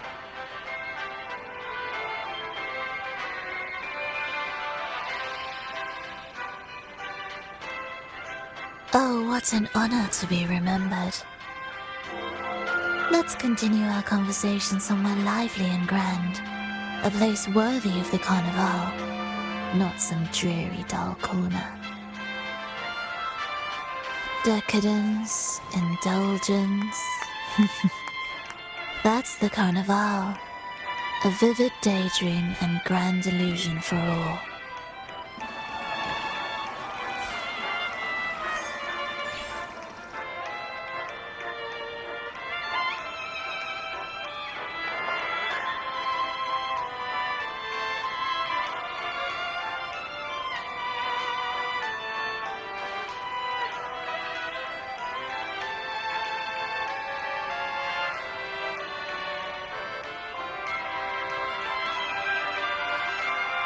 No need to worry.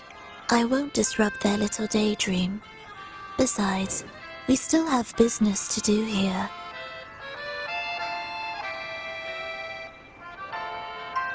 Now that you know what makes the Sentinel so unique, you should know we seek the same thing. That extraordinary resonator. How about I share a little story with you? A gesture of goodwill for our cooperation.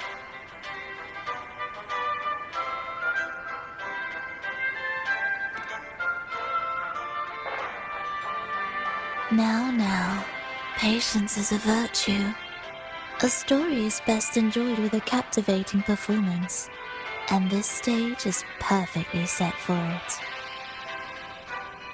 We're simply spreading the truth through a tale.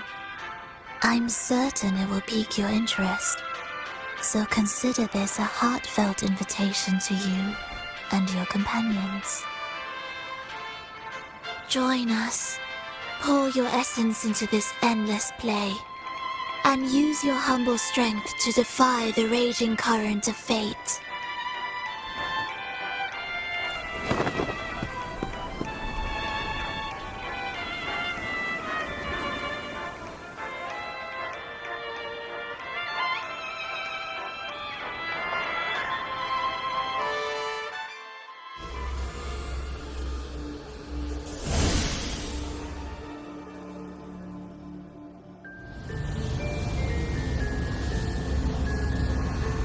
The stage is set, and the curtain rises. Actors, the moment to dazzle has arrived.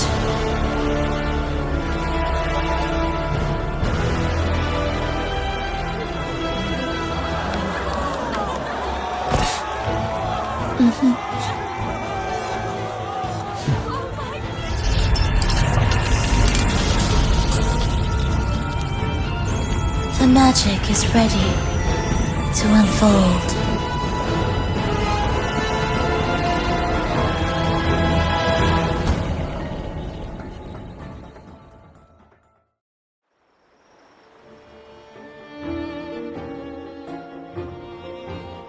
As anticipated, the Praxidus is on the move. Now, remember the rehearsal we did yesterday? All our preparations have led to this very moment. She intends to use those Lycoruses to summon and control the Tacit Discords. If we destroy the Lycoruses, we can neutralize them. Everyone is in position. We'll manage the West Plaza. DD is stationed at the East Plaza, keeping an eye on things. The main stage is all yours for the grand performance.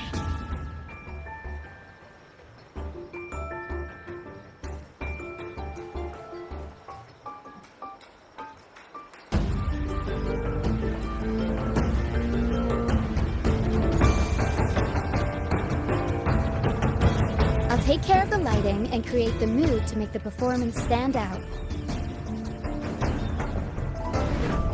Leave that to me. Ready? The spotlight will be on you two.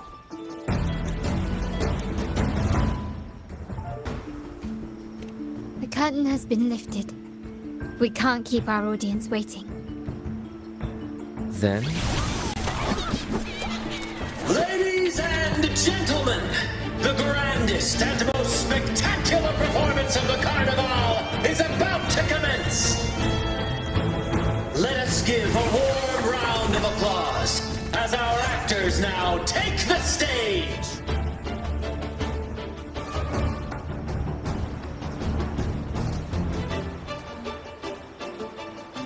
An unending darkness cloaks the kingdom as monstrous beasts ravage the land.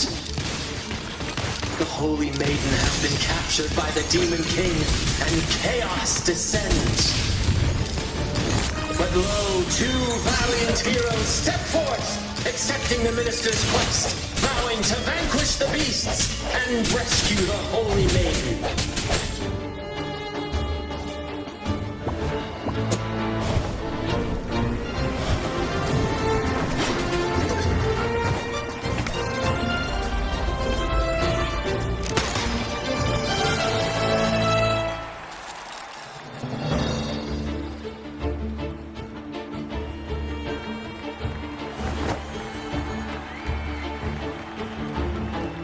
The heroes breach the first barrier, sweeping away the monsters within the city.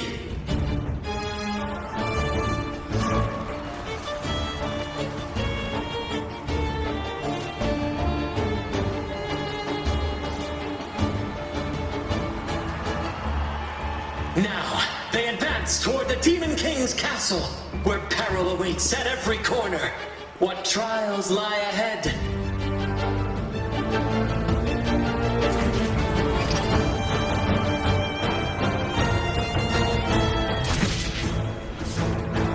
No wall can deter these free spirits. Even the stars seem to cheer on their...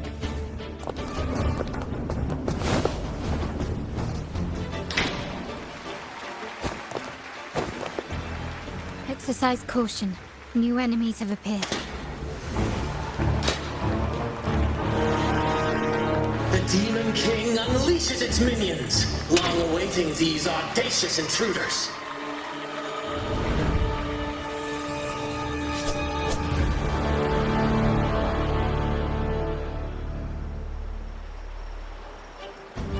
Leave it to me. Hopefully this helps.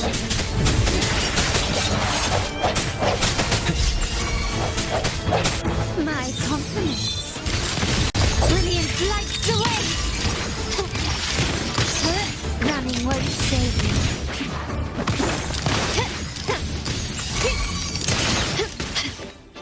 Still recognize me? Swift and resolute. Hopefully this helps. The hour is upon us. Don't confront them head on.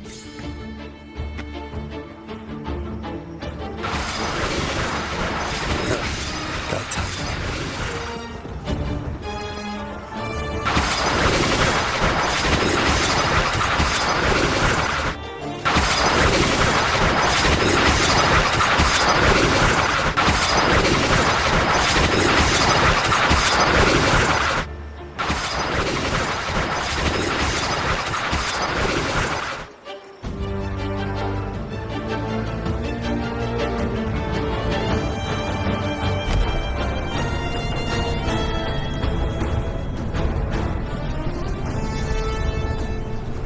They launch a fierce assault, intent on crushing the heroes and grinding them to dust.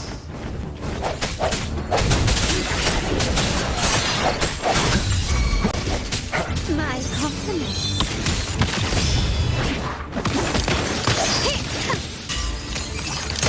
The stage is set. Take this!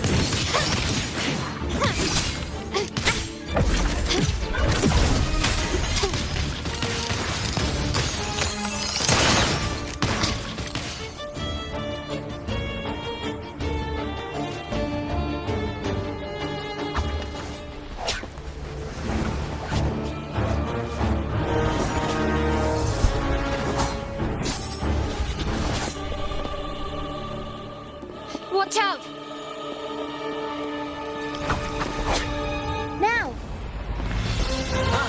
sudden twist unbalanced the heroes. Then, at this crucial moment, a mysterious figure enters the fray. A divinity sent emissary? Or a spirit from the shadows, perhaps?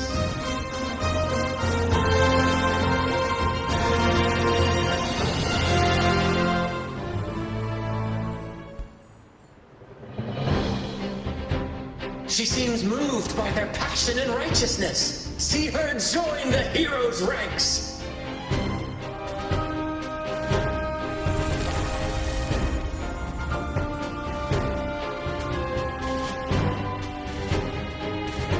Ah, how delightful. I await your shallow, bated breath.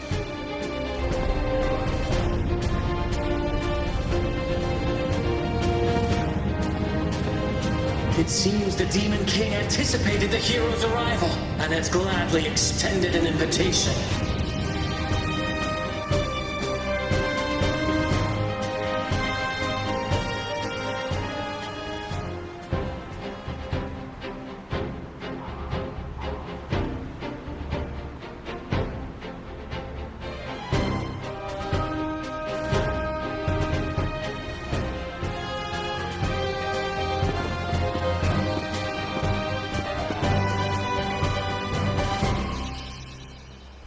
With unyielding determination, the heroes accept the challenge.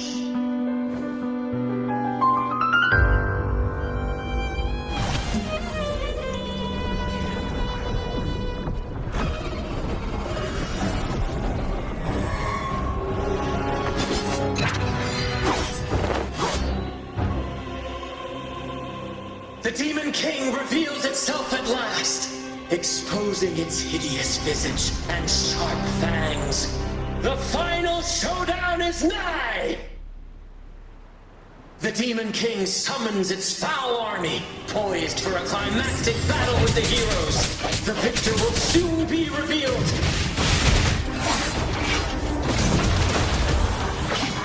Mamma Mia! Still recognizing. Running won't save me.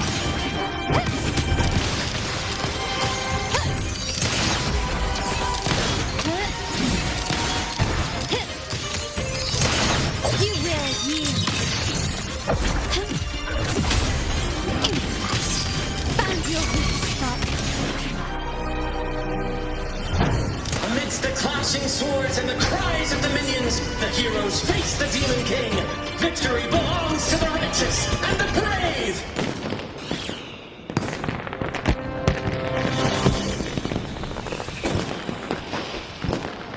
And now, we await the Holy Maiden's return.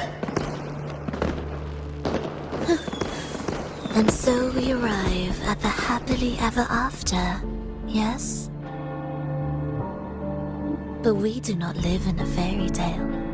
There is no playwright to script a happy ending for us. What lies behind the curtain is but a cruel jest, a dark satire.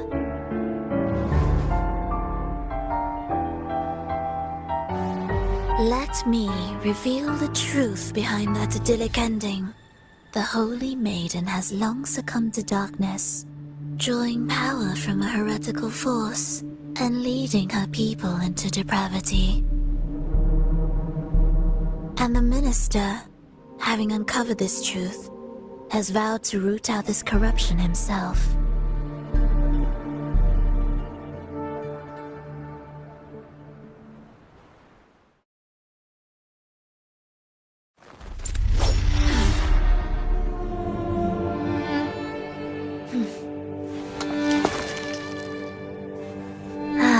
Come now, let us embrace the grand climax of this revelry.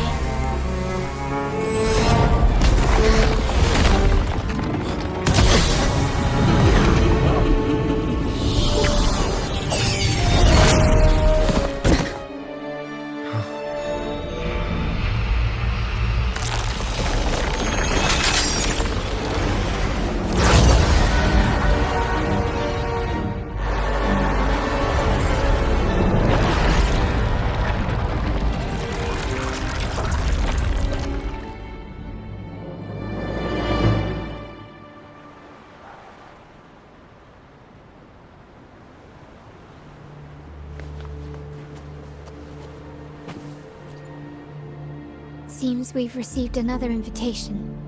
The final stage likely lies beyond this point. Are you prepared?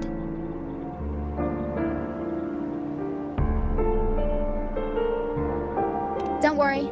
Brant will manage everything within the city and make sure the performance proceeds smoothly as planned. Let us proceed to meet that Fraxidus Overseer and deliver a flawless performance for the Carnival.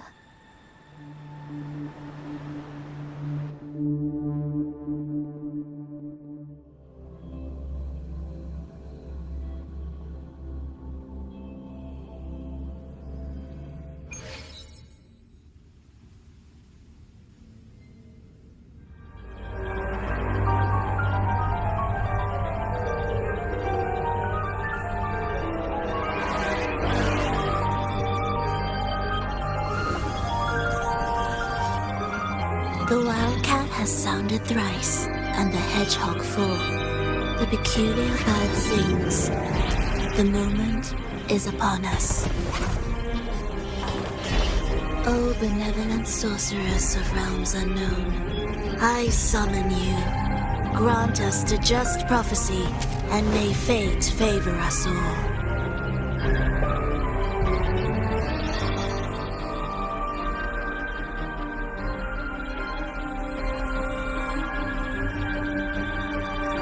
The night veils the world in darkness, while the feast captivates all.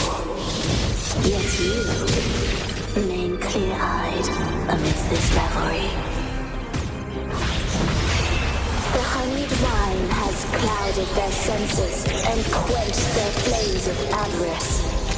Yet it has stoked your bravery and kindled the fire within your heart. I shall unveil the first prophecy and shatter these burdensome stones. Abandon the trifles of sentiment, and you shall ascend the throne. To achieve this, a sacrifice of fresh blood is demanded, a purge of the Holy Maiden and all heretics.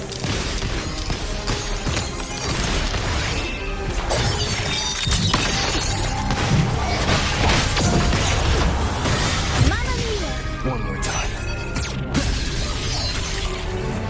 One with the sounds. The end has come.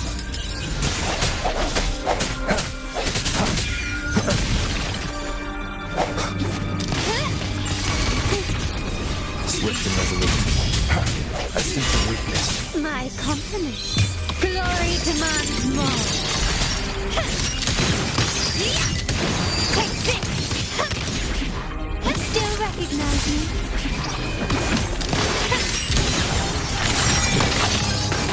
My king, what halts your advance? You have already tainted your feet in the river of blood. There is no retreat. The path born of injustice must be fortified with further transgressions. The soul must be steeled in bitterness. Thus, I unveil my second prophecy to dispel all illusions. No mortal shall inflict upon you even the slightest harm. And assuredly, you shall find favor with your people.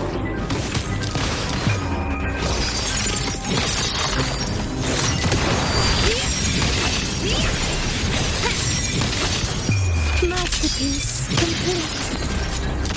Still recognize me?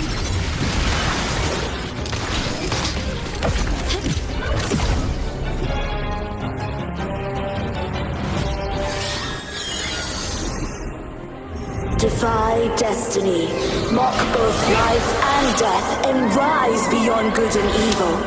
Abandon all doubt and grasp at unreachable hopes. Now, hear the third and final prophecy. Pleasure born of violence shall end in violence.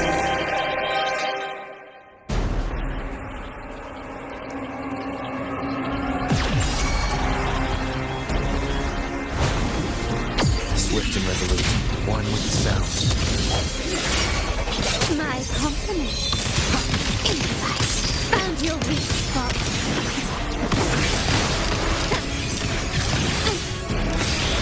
Still recognize me? Mamma mia! No hesitation.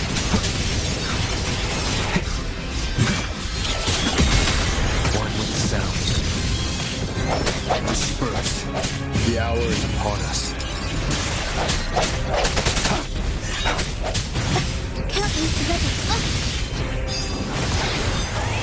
In for performance. I'll warm up the crowd.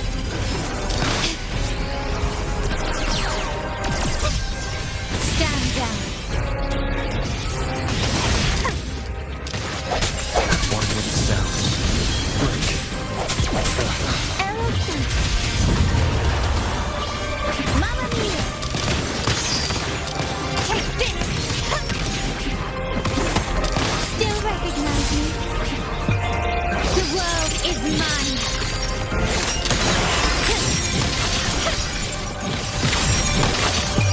In the name of the M.A.A.S. Still recognize me?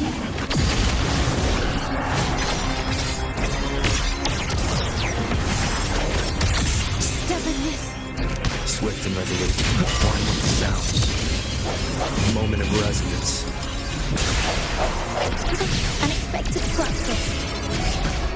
Turn of events.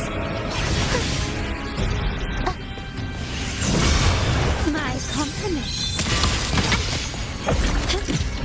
Quickly and swift.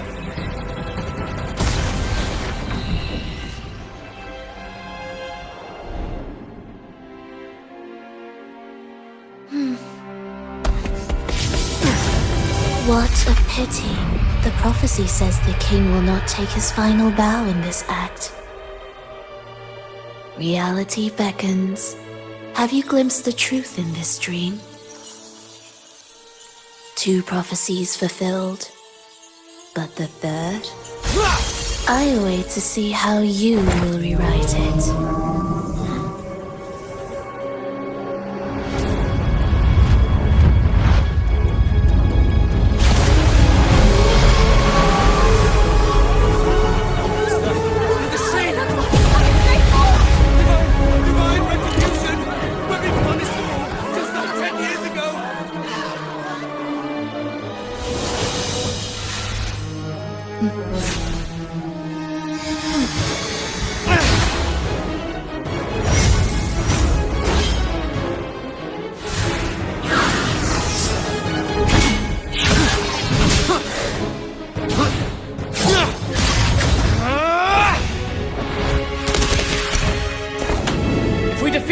We can set the Cetus free! We'll give this performance the perfect finale!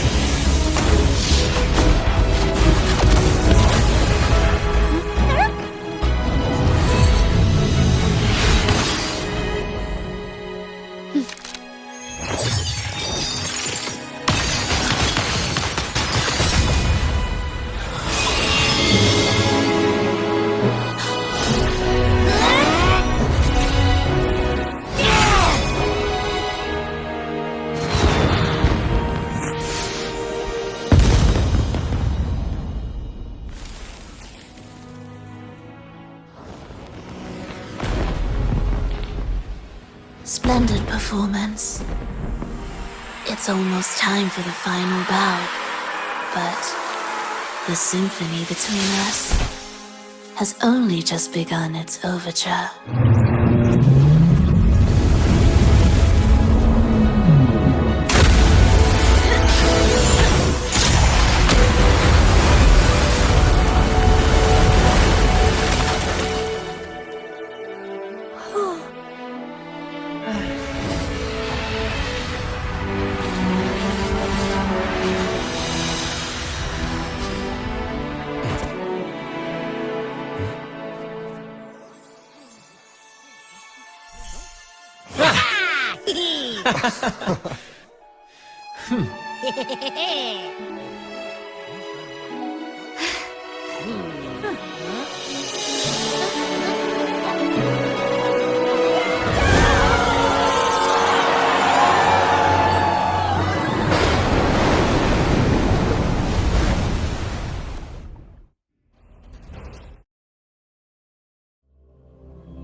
We should take center stage for the final bow.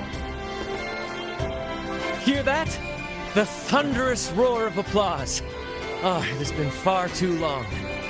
This is the true essence of the Carnival. At last, the crisis has been resolved.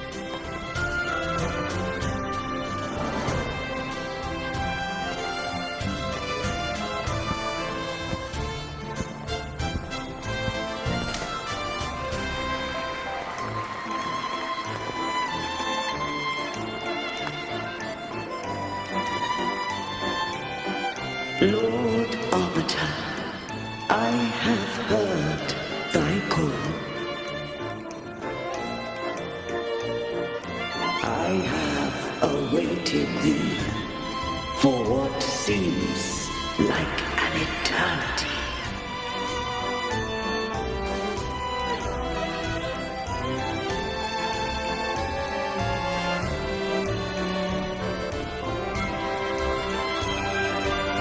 Lord Arbiter, I am ensnared. Beyond the clouds and among the stars, thou shalt find an inverted tower suspended in the sky. I am there, watching over Solaris from above. The lost doth wander briefly amongst thy kind. Seek her out. She too doth move within the fold.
The next move is...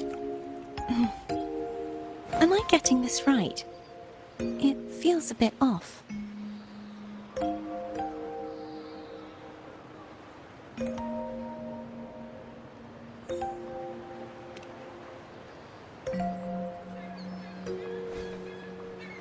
You are... No, never mind. Anyway, your performance was splendid.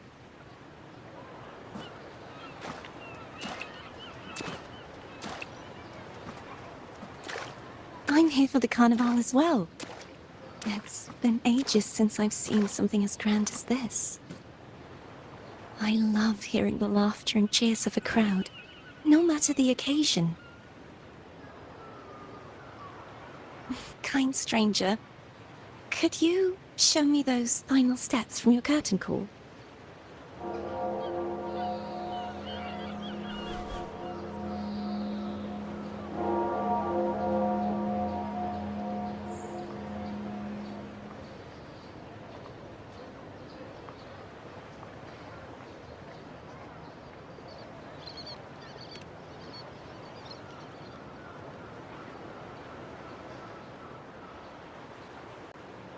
I'm sorry, but I can't stay here any longer. I must return.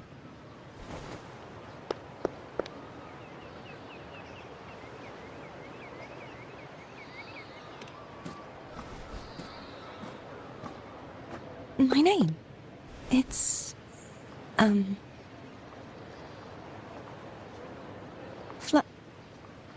No.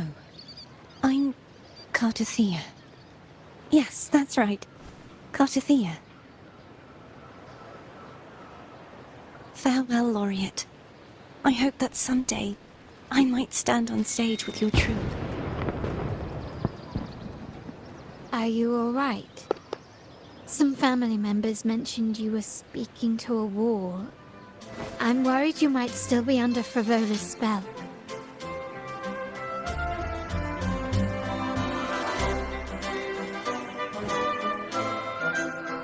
See who? Are you truly alright?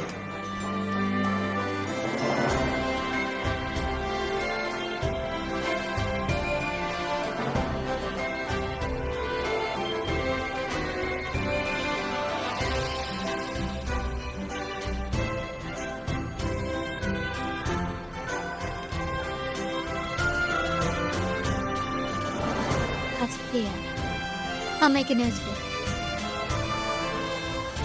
If she was indeed here, she is likely still in Raguna. I will have my family start searching.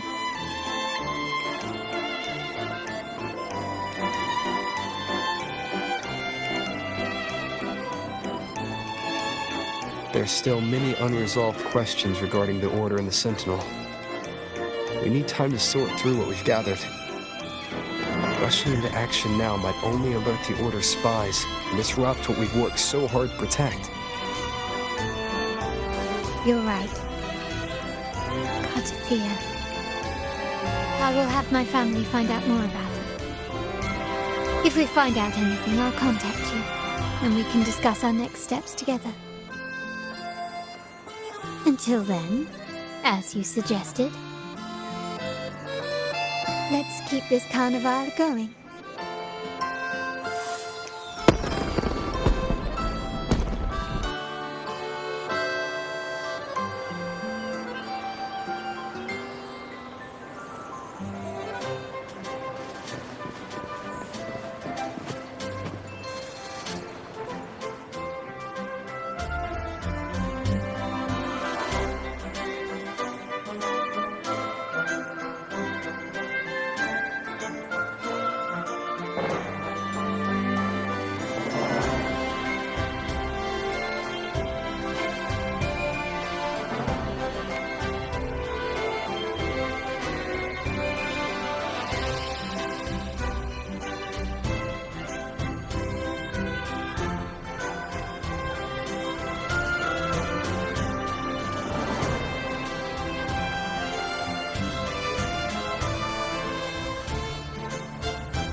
Were you awake, Rover? I trust you had a restful sleep. We have uncovered some new information about the Sentinel. Please join us at the family's safe house. I've sent the address to your terminal. Brant and Rotia are also here. We are awaiting your arrival.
Raise your glasses! Shout it loud, friends! To us! To the Carnival! And to our very own Laureate! A name that echoes through the world, destined to roam the skies before shaking the earth!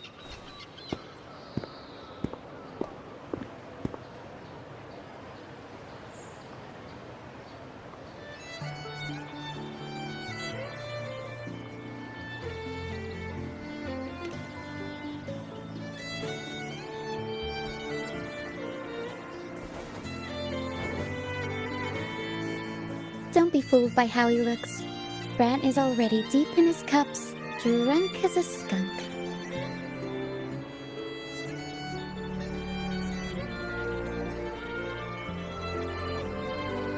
Oh, let him enjoy himself. The taste of victory is still fresh, and after such a battle, we should celebrate to the fullest. Drink your fill, everyone. This round's on me.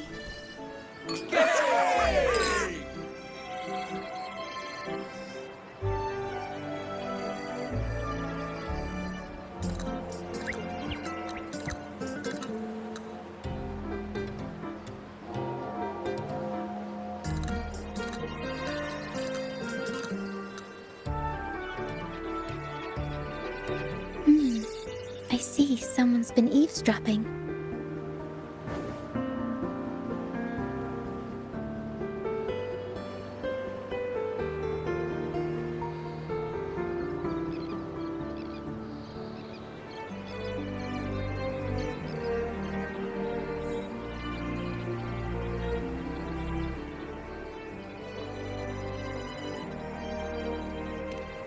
A devout acolyte wouldn't enter such a place without a good reason.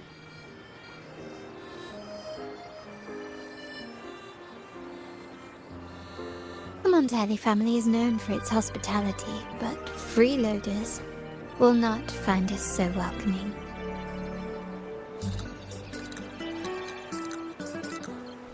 Friends, let's keep the mood lively.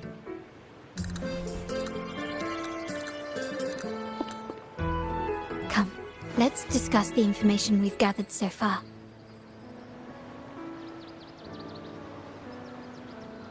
During the carnival, you heard the Sentinel's voice and found a girl named Cartathea. We've dug up some information on her. In the Order, every high-ranking acolyte is given a new name. We contacted the acolyte Phoebe. After some digging in the Order's records, she confirmed that before taking on her holy title, the Blessed Fleur-de-Lis was called Cartathea.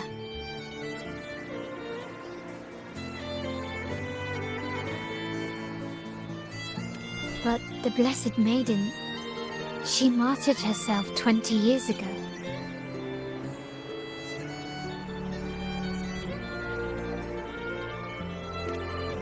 The family will uncover the truth. The only remaining clue is the inverted tower you mentioned hearing about from the Sentinel. But even that feels elusive. Judging by your expression, you must have discovered something new, right? Do you recall what we learned from the stained glass in the tower ruins? There were two divinities at the dawn of Rinascita. If one refers to the Sentinel, then the other, who could stand alongside them, might be the Threnodian. The two are undoubtedly linked, so uncovering one could lead us to the other. Remember Gilberto from the Physalia family? It took a lot to get him to talk, but we finally got some information from him. As he tells it, the Physalia family's long-revered deity is none other than Leviathan, the Threnodian from the sea's depths.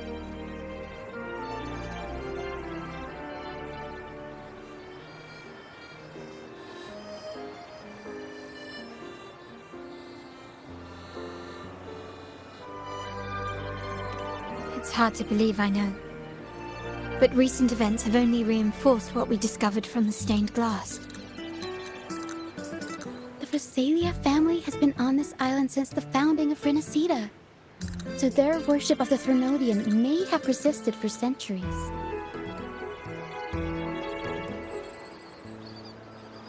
We will attempt to establish contact with the Physalias to build an alliance and gather more intelligence.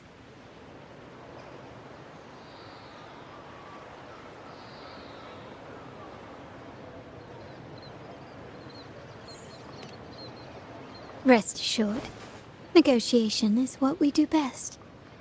If necessary, we'll present them with an offer they can't refuse.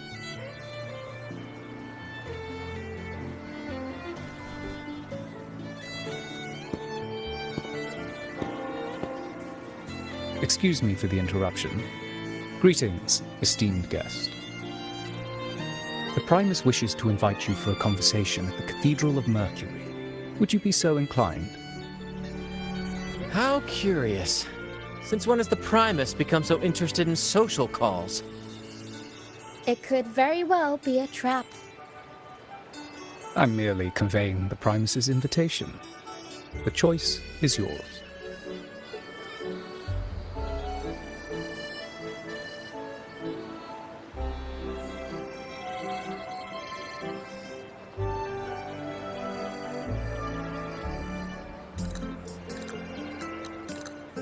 Remember, you're not alone. If anything happens, just let us know. Very well. Please follow me to the Cathedral of Mercury.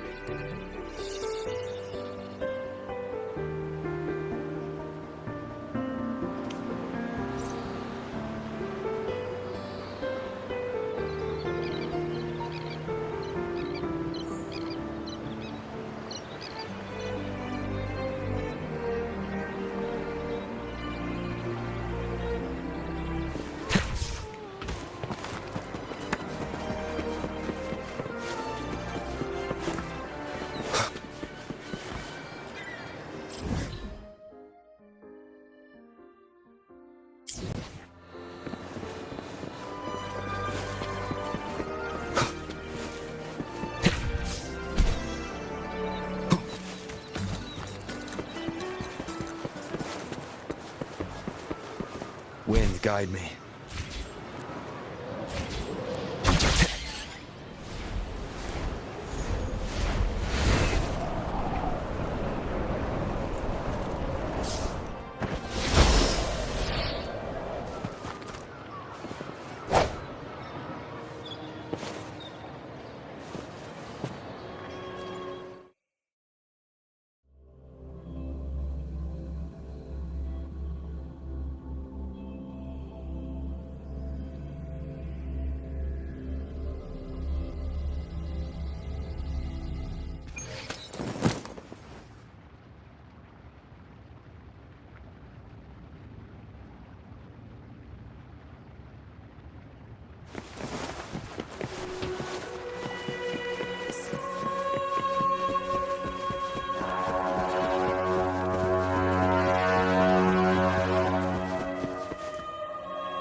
Never before have I seen a day so steeped in both shadow and light. The birds sing, the flowers bloom, yet this world knows neither true joy nor eternity. Come closer, righteous one. There's no need for hesitation. I am Fenrico, the Primus of the Order of the Deep. Your deeds have reached my ears, and I have long wished to meet you. Alas, the burdens of this world delayed our meeting until now. I beg your pardon for the wait. Please accept my respect for you. You and your troop have shown great talent and ambition, breathing new life into Raguna. I ask you to deliver this message to your companions. From this day forth, the troop shall have permanent rights to perform within the city.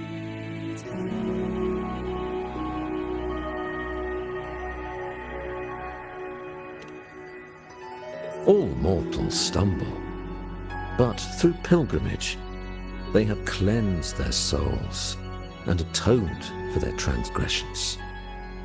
They have earned their right to return to this divinely blessed land.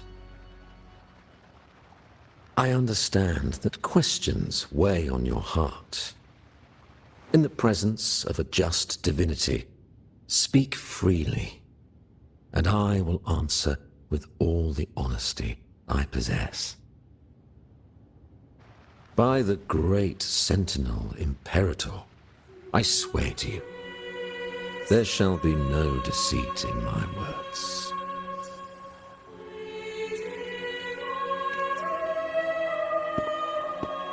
You have walked a path similar to theirs. Indeed, you have the right to meet them.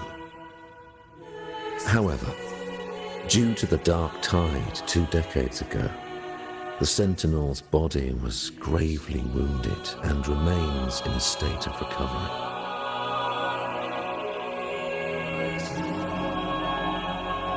If you wish to meet them, I will convey your request. I see the thirst for truth in your eyes. It is clear that doubts still linger in your heart. Please, voice your concerns.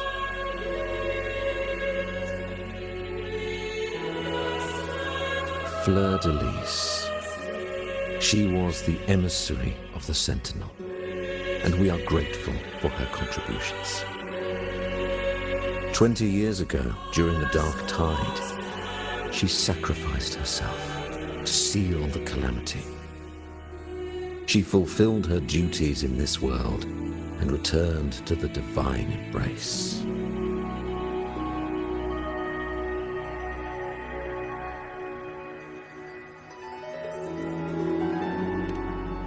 Do you know how the Dark Tide came into being? In Rinascita, wars were waged in the name of faith, tearing apart the Sentinel as our faith divided, weakening their divine power. The Dark Tide's true essence is the divine blood shed from the Sentinel's wounds. That tragic past left deep scars, and with their divine power drained, they could not prevent the Dark Tide's surge 20 years ago. The Blessed Maiden chose to martyr herself.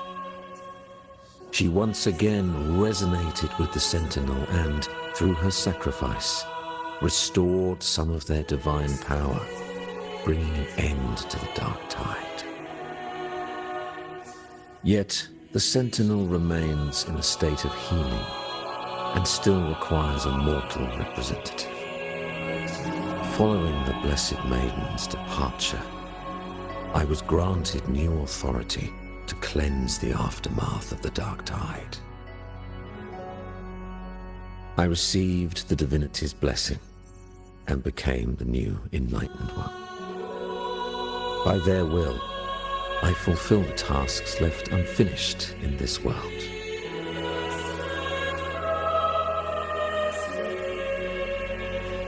Therefore, we must unify all beliefs, ensuring the purity and unity of our will to prevent another tragedy.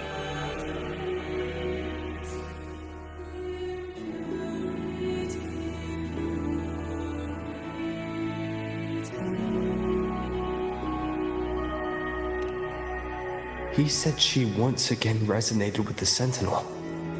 Was that really a second resonance awakening? Sentinel Jiwei had a trial with Genshi, but my permission was needed to transfer the Sentinel's power.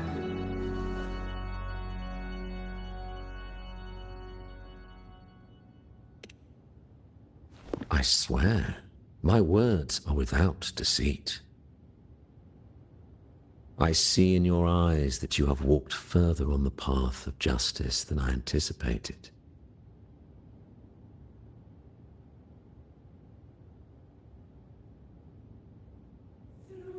Oh, dear Sentinel, please forgive my transgressions.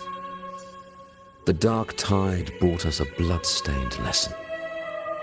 To keep our people from faltering, I bound myself to silence, locking away what I witnessed on that fateful day. Fleur-de-Lis, the unrighteous, deceived us all. She was not the Blessed Maiden chosen by the Sentinel.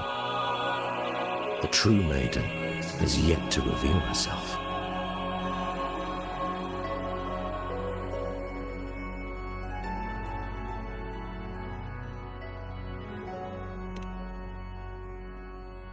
You must know that a being capable of rivaling our divinity exists in this world. Humanity's eternal adversary, the evil of all civilizations, the Threnodian.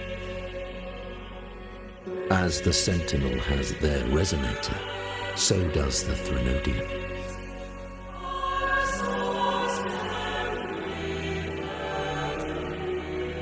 Fleur-de-Lis was shaped, both body and spirit, by our ancient enemy. Her actions were intended to plunge this city into fear and chaos. This is the truth I witnessed. Fleur-de-Lis was the Threnodian's resonator.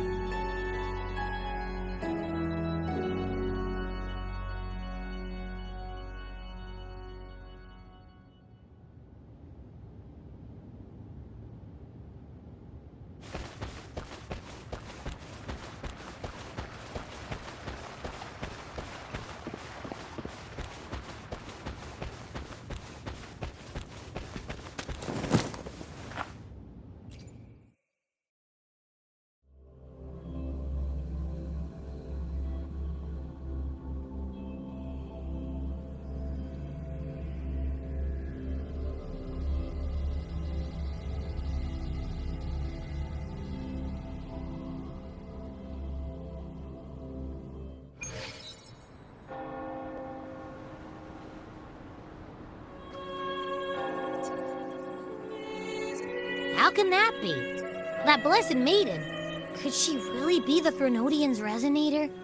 What if the Primus's words were a bunch of baloney? But we saw Cardathia following the Sentinel's instructions. They wouldn't mix up their own resonator, right?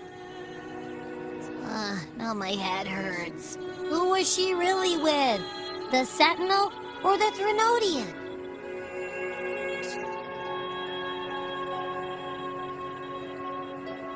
Well, probably won't get any more answers from him. All the clues we've gathered so far point to the Threnodian. And the Phasalia family worships the Threnodian. We'll have to wait for Carlotta to arrange an audience with them. Something tells me this carnival is just the beginning. There's more ahead. I'm sure of it.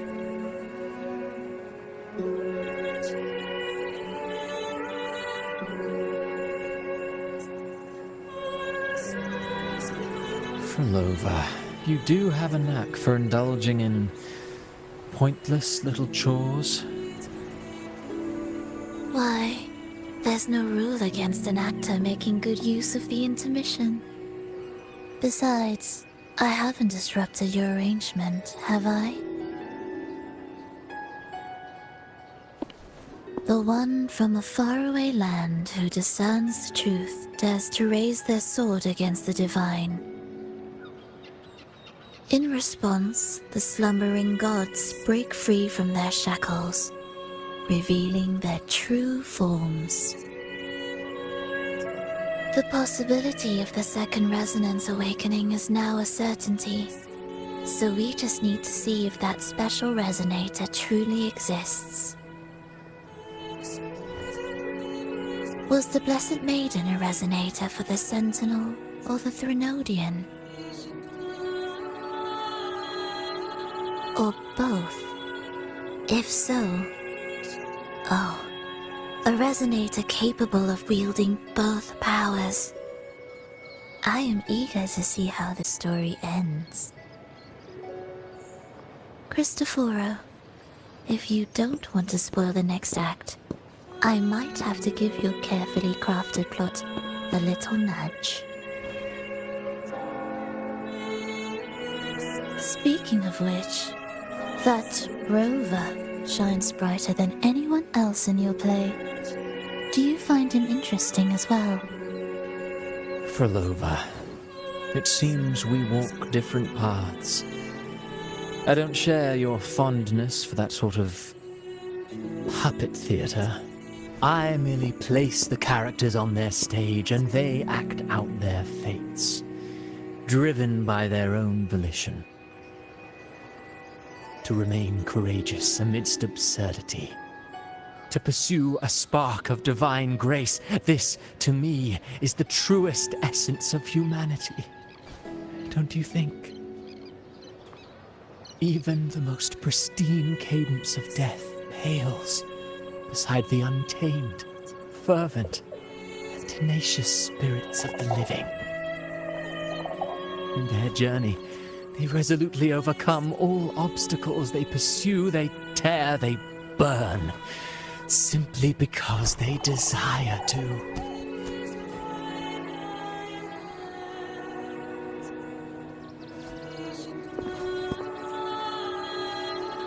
I think you should leave your secluded mansion. Take a walk and listen to the voices scattered across the world. Perhaps. From Huanglong to Rinascita, he has indeed added a few unexpectedly beautiful notes to my symphony. I am certain that, even without any direction, he will walk the path that destiny has laid before him.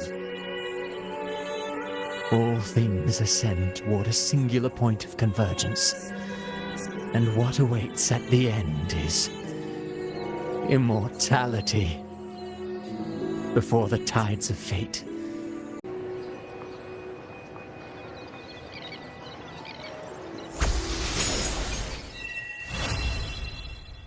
Still nowhere near finding Imperator. Hello?